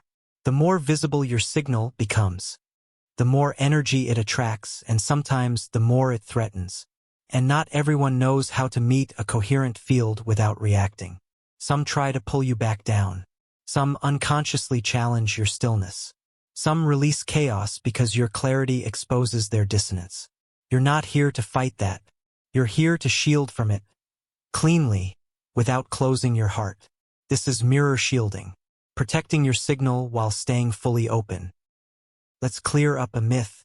Shielding doesn't mean hiding. It doesn't mean avoiding. It doesn't mean shrinking your presence. It means filtering input so that only frequencies aligned with your field get in. Everything else dissolves at your boundary. No drama, no defense, just energetic hygiene. Step 1. Build your energetic container. Visualize a soft, permeable field extending 2 to 3 feet around you. This isn't a wall. It's a living membrane. You decide what enters. Say internally, only coherent energy may pass. Everything else stays out or dissolves. You're not afraid of others. You're honoring your signal. Step 2. End rescue mode. Many empathic, intuitive people think they must help or fix emotional messiness around them. That urge lowers your frequency. From now on, replace, I need to help, I choose to hold. Your signal is medicine, not your energy. Let them rise to your tone. That's power without entanglement. Step 3. Seal your mirror after energetic exposure. After a heavy conversation, a chaotic environment, or draining social contact, close your eyes. Visualize any foreign frequency leaving your body. Say, I release what's not mine. Breathe it out through your feet. Then reestablish your tone. I return to the frequency of peace, of clarity, of strength. Do this consistently, and your mirror remains crystal clear, no matter the noise around you. Step 4. Install boundary phrases. Sometimes shielding requires verbal defense in calm, clean delivery. Practice phrases like, that's not a conversation I choose to engage with right now. I'm focusing on something different in my life. I hold a different belief, and I'm committed to it. I hear you, and I'm choosing my own tone today. These aren't confrontational. They're mirror protectors. You're teaching others how to treat your frequency. Final practice, the 30-second mirror reset. Anytime you feel your field taken over, step away. Place hand over heart. Close eyes. Inhale for 4. Exhale for 6. Internally say, I reclaim my mirror. I restore my clarity. I remember my tone. In 30 seconds, you realign your field. And the universe resonates reflecting your broadcast, not theirs. You've now become not just a transmitter, but a guardian of your frequency. Next, we unlock an advanced mirror function. What happens when you go to sleep? And how can you use the dream state to program your field without resistance? You're about to discover what your mirror does after dark, and how to make it work for you. Let's go further. You've anchored your frequency. You protect your field in waking life. Your words, silence, and energy are calibrated. Now it's time to activate your most potent manifesting window. The hours when your conscious mind shuts off and your subconscious becomes the sole broadcaster. This is sleep state programming. It's not woo. It's not metaphorical. It's one of the most direct access points to the mirror, because your subconscious runs your frequency when your mind goes quiet. And when your field is clean and open during sleep, your mirror responds without friction. No sabotage, no mental resistance, no conscious contradictions, just pure signal. Here's the overlooked truth. You're still manifesting while asleep. The mirror doesn't stop reflecting because you closed your eyes. In fact, it may be reflecting more accurately, because now your true baseline speaks unfiltered. No effort, no pretending, no intellectual bypass, just your core broadcast naked and exposed. So if you want the mirror to reflect your next timeline, you must instruct it before sleep. Step 1. Create a clean handoff. The last frequency you feel before falling asleep is the one that carries into the dream realm. That frequency becomes your overnight command. So stop ending your day with anxiety, doom scrolling, worry loops, exhausted autopilot. Instead, build a handoff ritual. Dim lights early. Breathe slowly. Reflect on one moment of alignment or gratitude. Choose one frequency you want to carry into sleep. Examples: safety, wealth, expansion, certainty, self-worth. Feel it for at least 60 seconds before letting sleep take over. Step 2. Use identity embedding. Right before sleep, say, "I'm waking up in a reality that mirrors this version of me." Insert upgraded identity. Don't just say it. Feel it. Then let go. You're embedding a command into the subconscious operating system. By morning, the field starts organizing itself to match. Step 3. Use theta gap audio. As you fall asleep, your brain passes through the theta frequency state, the most impressionable window for reprogramming. Use this moment wisely. Either listen to frequency tones, solfeggio, binaural beats, 432 Hz, or play your own voice repeating the emotion or identity you're locking in. Why your own voice? Because your subconscious accepts it without resistance. And that voice becomes the soundtrack of your next mirror. Step 4. Morning calibration. The first 3 minutes after waking equals the confirmation window. The mirror is still soft. Reality hasn't locked in yet. So instead of immediately checking your phone, lay still. Recall the frequency you programmed. Feel it again even for 10 seconds. Say, "This is what I wake into. This is what reality now reflects." You're sealing the overnight program into waking form. Bonus method: dream feedback decoding. Dreams often show symbolic mirrors of your current subconscious state. Are you always chasing something? May indicate a delay loop. Are you constantly searching for a person or thing? Could point to lack frequency. Are you witnessing yourself with power, clarity, or abundance? Confirmation. You don't need to overanalyze. Just ask, what tone did that dream reinforce? Adjust accordingly. You are now manifesting 24 hours a day, with no friction, no gaps, no leaks. But let's take it even further. What if you could see the future not as a fantasy, but as a frequency to embody? What if you could tune to it? Now, next we access the mechanics of future frequency tuning and how to collapse time through energetic alignment. We continue. You're now programming your mirror while unconscious. Sleep no longer slows your field, it amplifies it. Now let's turn your timeline into a tool. Because the future isn't something you wait for, it's something you tune into. And once you lock into that future tone with precision, your current reality begins reshaping to meet it. This is future frequency tuning. It's not imagination. It's not visualization. It's real-time emotional instruction. The mirror doesn't know time. It only knows vibration. So when you consistently feel the tone of your desired future, now the field assumes it's present and begins shifting all coordinates to reflect it. Let's break the myths first. You don't have to believe your future. You don't have to see every detail. You don't even have to be specific. You have to broadcast the tone of the reality you want to live in. That tone becomes the magnet. Everything else, people, opportunities, events, chance meetings, calibrates around that tone. Step 1. Identify the signature tone of your future. Ask, what's the dominant feeling state of my ideal life? Pick one. Examples: freedom, sovereignty, calm power, overflow, divine timing, creative fire. This tone is not a moment. It's a lifestyle frequency. Step 2. Build your future field experience. Don't visualize objects. Visualize tones. Close your eyes and feel, how would I breathe in that reality? How does my body move in that timeline? What pace would I walk at if I trusted the unfolding? What would be so boringly normal I don't even need to celebrate it? Don't go for excitement. Go for inevitability. Let the future feel mundane because it's already yours. Step 3. Use micro-anchoring during the day.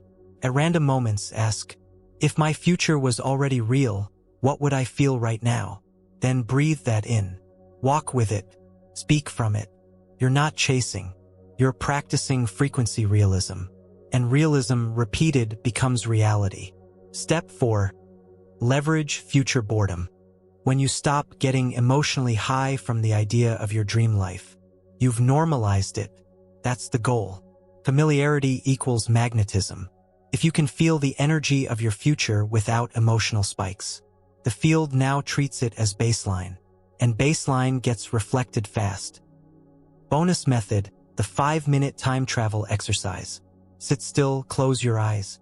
Ask, what does my life look and feel like 6 months from now if the mirror had fully aligned? Describe it aloud in the present tense, as if it's already real. Then open your eyes and act for 10 minutes as if you're already in that version. This short-circuits delay. Your actions become mirror-aligned. Final truth. The future is not waiting for you. It's not hiding behind some timeline block. It's pulsing right now in your energetic field. Your only job? Match its signal until the mirror can't tell the difference. Because once your now starts feeling like your then, the mirror obeys, and the delay dissolves. Next, we clean up what's still echoing from the past. Because old frequencies can still create new blockages, even if you've outgrown them.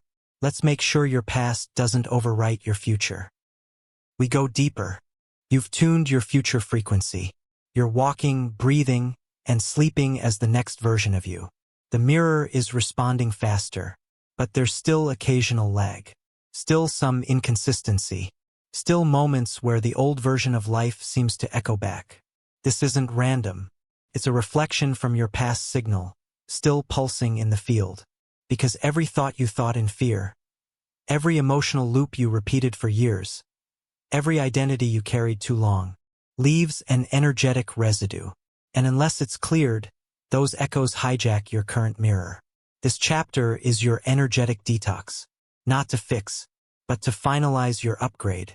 Because you're not just tuning the now, you're cleaning the backlog. Let's be clear. Frequency delay means you're often seeing your past, not your present. Today's frustration could be last week's doubt. That sudden financial block might be a reflection of a fear you purged a month ago, but didn't clear from your system. The mirror doesn't respond only to thought. It responds to the last signal that stuck. You may have outgrown the belief, but the signal's still hanging in your field. It's time to scrub it. Step 1. Track your repeat loops. Look at your life. What keeps showing up? Even though you thought you cleared it? Where do you still feel friction, even when your current frequency is clean? These loops are often legacy reflections.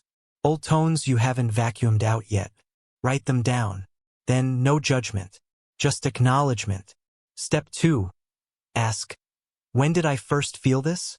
Every energetic residue has a timestamp. If you're still attracting rejection, Trace it to the first time it registered. Maybe it was childhood. Maybe it was 3 months ago during a spiral. Now say, I recognize the origin of this field. It is no longer mine. I extract the echo now. Then breathe. Feel your chest or belly release pressure. Step 3. Purge through movement. Frequencies can't always be reasoned with. Some must be moved. Use movement to expel old signals. Shake out your body. Dance with intensity. Breathe hard for 30 seconds. Stomp, punch a pillow, jump, move your voice. You're not venting. You're emptying. Don't rationalize the tone. Just remove it. Step 4. Seal with a new command. After every purge, insert a closing line. That was the old field. I now return to sovereignty. That loop is closed. I hold my new tone. I am now a match for the reflection I choose. This final command locks the detox. The mirror resets. Final practice, echo delay awareness. When something negative shows up in your reality, pause before reacting. Say, this isn't about now. This is the echo. I've already shifted it. I release the residue. You break the panic cycle and reinforce timeline stability. Your past no longer controls your mirror, and with no more leaks, no more echoes, no more energetic leftovers, you're ready to normalize the extraordinary. Let's now lock in a life where miracles are standard, where the field bends often, and you expect nothing less. Let's move. You've cleared the echoes. Your field is clean. Your present signal is pure. Now it's time to make the extraordinary ordinary, not by reducing it, but by normalizing it. Because if your mirror reflects expectation, then consistent miracles only show up when you assume they're your standard. Not your surprise, not your reward, your baseline. This is the difference between someone who occasionally gets lucky and someone for whom doors open without effort.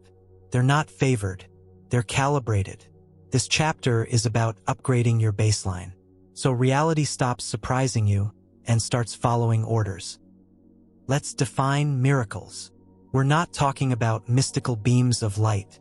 We're talking about opportunities showing up out of nowhere, people treating you in ways that reflect your power, projects flowing with ease, money arriving just in time or before, synchronicities chaining back to your emotion. These are not accidents. They're alignment indicators. And the faster you stop acting shocked, the faster they repeat. Step 1.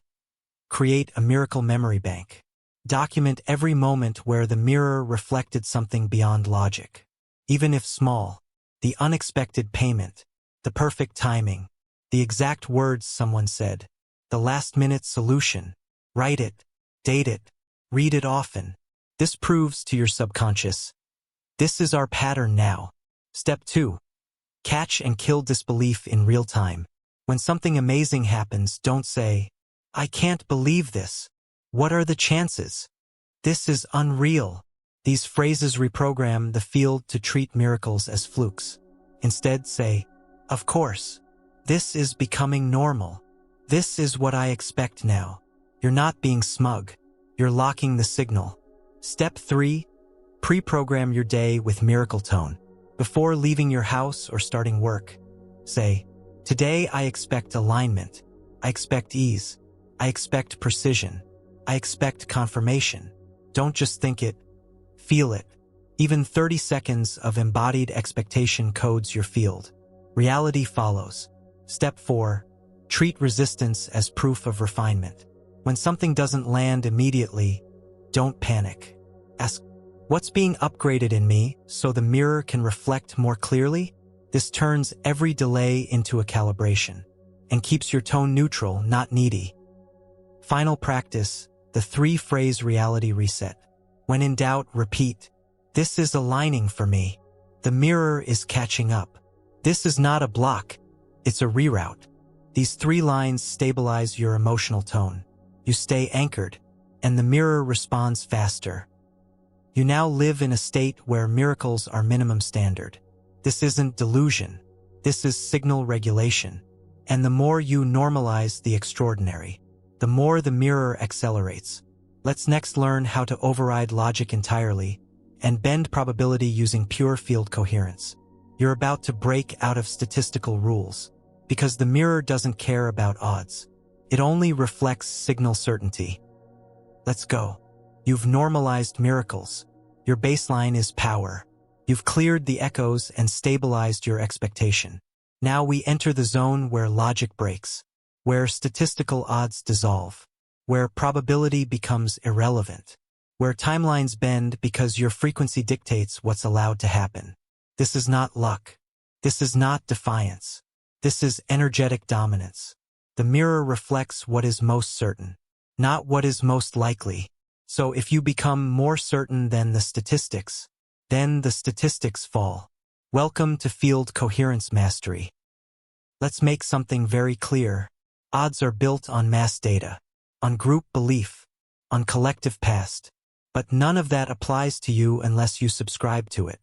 If 99 out of 100 people fail at something, and your field says, I am the one who succeeds, the mirror must reflect that, because the field doesn't know math. It knows frequency, and the strongest, most consistent signal always wins. Step 1. Collapse realism. The moment you say, be realistic, most people don't make it. That's not statistically probable. You surrender your mirror to the group field. From now on, your truth is your data. Your coherence is your proof. Your inner tone becomes the governing law. Any belief in averages dilutes your field. Step 2. Train improbable expectation. Wake up every morning expecting the unlikely. Say, I don't operate on logic. I operate on field intelligence. My path is coded in coherence, not probability. Don't wait for signs. Assume alignment is happening. That assumption becomes the lens, and the lens shapes the mirror. Step 3. Reject odds-based thinking. Examples. Chances are slim. That's a long shot. That rarely happens. Stop saying those words, even casually. Replace with, it's aligned or it isn't, and alignment overrides odds. If it's my mirror, it reflects me, not a statistic. Probability doesn't matter. Coherence does. Your brain will fight it at first. That's okay. Just repeat until the field accepts your new lens as law. Step 4. Use field overrides in high-stakes situations. Before a launch, audition, pitch, or meeting, pause. Say, my field bends now. Probability obeys my vibration. The mirror only knows my certainty. Hold that tone, then walk in. You're not trying to make it happen. You're broadcasting inevitability, and the mirror always reflects what's most clear. Bonus method. Use silence to break group doubt. When others talk about odds, stats, or fears, say nothing. Don't argue. Don't debate. Just breathe and hold your frequency. Let your field speak where words can't. People will feel your certainty. Some will match it. Some will resist. None will ignore it. You're no longer bound to logic. You bend it. You don't play the odds. You override them. And once you know how to bend probability, you're ready to lead something far bigger than your own mirror. Next, we access group reality dynamics and how your coherence can reshape collective fields. This is the beginning of mass influence. We go wider. You've overridden logic. You bend probability. Your personal mirror obeys your signal. But now you'll see something deeper. Reality is not shaped by you alone. Every room, every family, every organization, every society has a group mirror, a shared field, a collective tone, a dominant emotional frequency that shapes outcomes for everyone inside it. And unless you lead that field, it will lead you. This is group mirror dynamics. You're about to learn how to identify, assess, and influence collective vibration without preaching, forcing, or convincing. Because the field doesn't shift by argument. It shifts by coherence. Let's define group mirrors. A group mirror is the energetic average of a collective space, and the frequency it reflects back to those within it. In workplaces, it shows up as culture. In families, it shows up as legacy patterns. In friend groups, it shows up as shared comfort tones. In communities, it shows up as belief norms.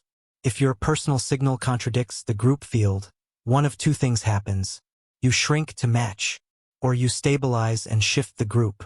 That's the fork in the road. Step 1. Scan the dominant field tone. Ask, what emotion or frequency governs this group? Is it fear, hustle, chaos, apathy, safety, creativity? Once you name it, you can decide, do I amplify this tone or become the alternative? Step 2. Hold contrast without judgment. Never try to fix a group mirror. That creates resistance. Instead, stabilize in your signal. Let your calm challenge their chaos. Let your vision challenge their fear. Let your joy challenge their cynicism. People don't shift because you tell them to. They shift when your coherence becomes more attractive than their dysfunction. Step 3. Use vibrational anchoring. In repeated group settings, like teams or families, silently anchor a tone. Example, before walking in, declare, I bring the frequency of expansion. In conflict, I carry the tone of resolution. In stagnancy, I pulse creative flow, then hold it no matter the noise. This turns your presence into a tuning fork. Others unconsciously recalibrate. Step 4. Identify your group mirror roles. In every group, you play a vibrational role. Anchor, amplifier, disruptor, stabilizer. Know which one you are. Then choose it, don't default into it. If you don't define your role, the group field assigns you one. You become the scapegoat, the fixer, the absorber. From now on, you pick your function. Bonus insight, you can opt out of group mirrors. You are not obligated to match a collective field, ever. Say internally, this mirror doesn't define me. I extract my frequency from this group. I remain sovereign, even in teams, even in families, even in movements. You can love a group without living in their tone. Final mastery. Once you learn to shift group mirrors, you become a portal, a walking field reset. People feel different when you enter. They think clearer.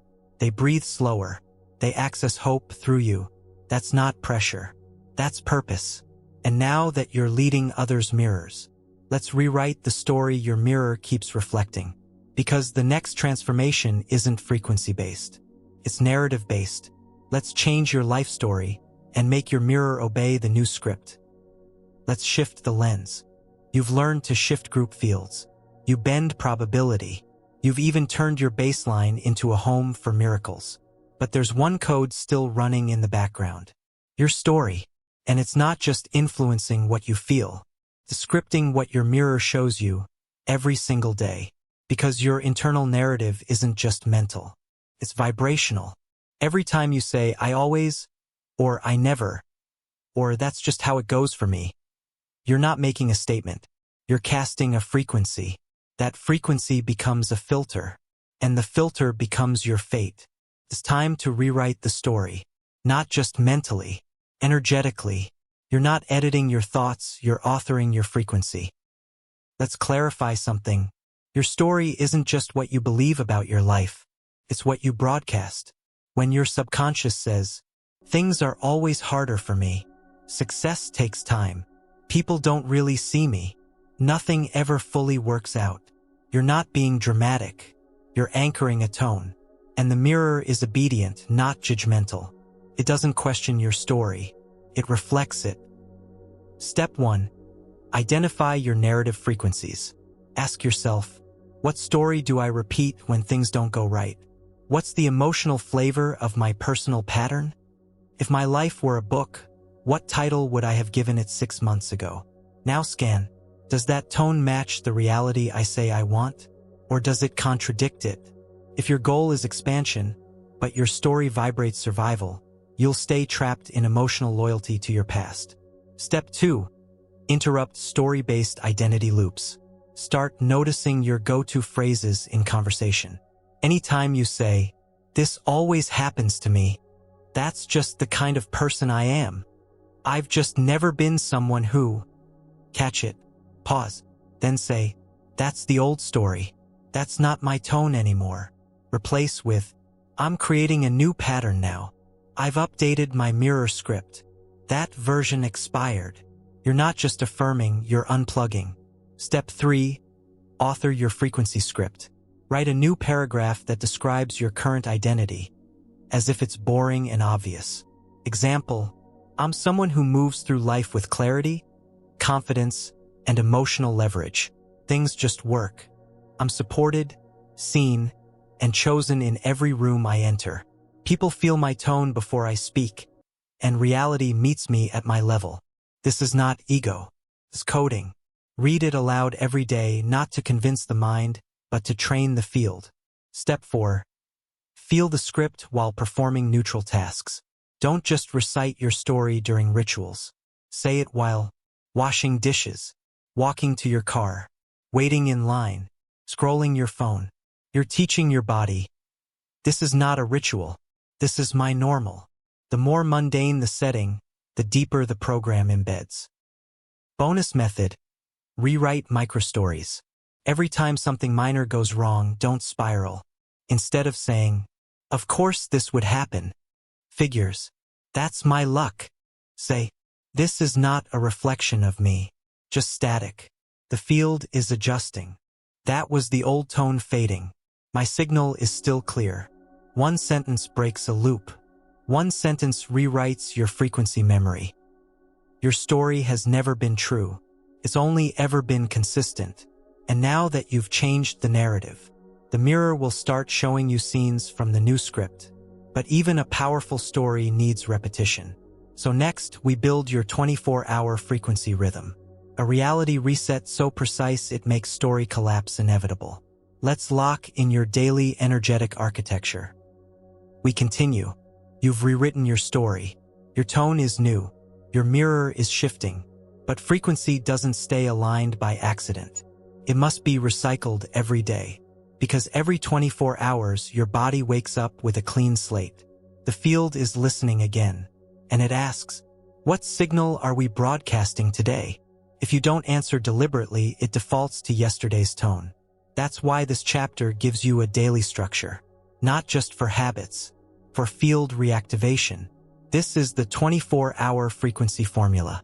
A morning-to-night system that ensures your mirror keeps reflecting your chosen tone, without gaps, confusion, or slippage. Let's break it down. Your day has 4 key energetic zones. The activation window, first 10 minutes after waking. The directional pulse, your first major focus moment. The correction zone, where friction shows up. The restoration frame, last 10 minutes before sleep. Master these 4, and your entire day runs on intentional frequency. 1. Activation window, waking up. This is where most people lose the day. They wake up, grab the phone, scroll, absorb junk, and let the external world dictate their first signal.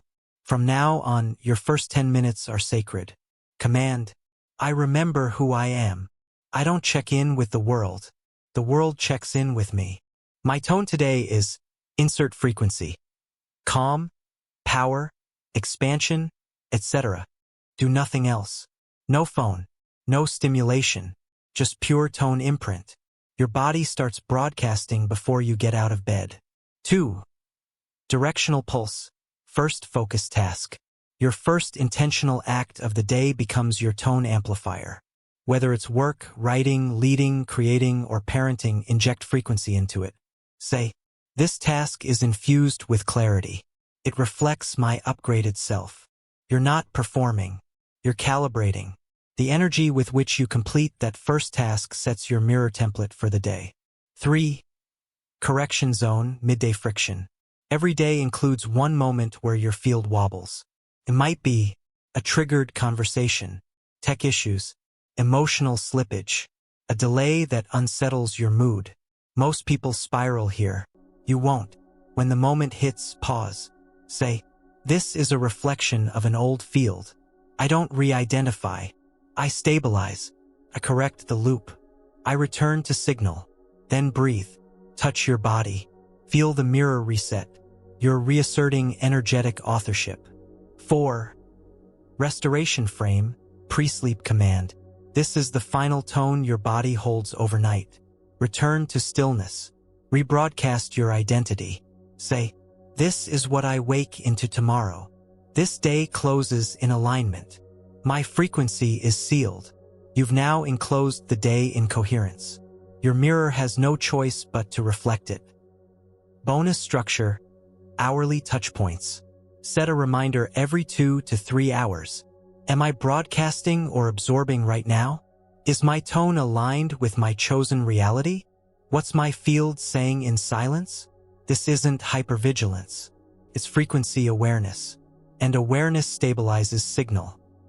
You now have a daily feedback loop from wake to rest. No more random frequency spikes. No more accidental sabotage. No more unintentional signals. You are the broadcaster, all day, every day, and with this in place, you're ready to anchor your desires into your field with so much certainty that reality begins chasing you. Let's now convert your desires into magnetic frequency anchors. The final lock-in begins. Let's seal it. You've moved through the mechanics of delay.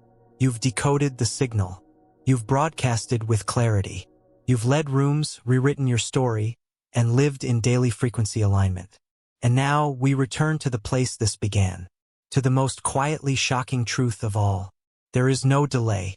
There is no universe outside of you. There is only your field. And your field reflects back to you everything you've declared, felt, expected, resisted, or concealed with perfect accuracy. You've never been waiting for reality. You've only ever been catching up to yourself. Let's slow this realization down. When you were chasing desires, reality didn't reject you. It just mirrored the tone of your pursuit. When you were begging for signs, it showed you indecision. When you collapsed into doubt, it didn't punish you. It gave you more opportunities to broadcast something clearer. Every moment you called a block was a field asking, "Is this the signal you still want me to reflect?" The mirror wasn't delayed. It was delayed from you because you were emitting two signals, wanting and doubting, claiming and second-guessing, declaring and hesitating. The mirror couldn't reflect a mixed tone, so it reflected both or neither. But now that you've cleaned your frequency, now that your signal is clean, consistent, and certain, the mirror no longer lags. It moves when you move. It reflects the moment you choose. It obeys without resistance, not because it favors you, but because it reads you with total fidelity. You've always been the projector. The field was your screen. You thought you were waiting for alignment to arrive, but alignment was waiting for you to remember. It wasn't out there. It was you. Let's summarize the knowing that lives in you now. You are no longer hoping. You are anchoring. You are no longer seeking. You are transmitting. You are no longer doubting. You are watching reality match your stability. The 3-second delay was never a test. It was a feedback loop, an echo that asked, "Are you sure?" And now your answer is, yes. Yes, I'm sure. Yes, I trust. Yes, I know. And that knowing is louder than any fear ever was. The final mirror instruction is this: never chase a reflection again. If it hasn't shown up, don't panic. Don't plead. Don't spiral. Just adjust the signal.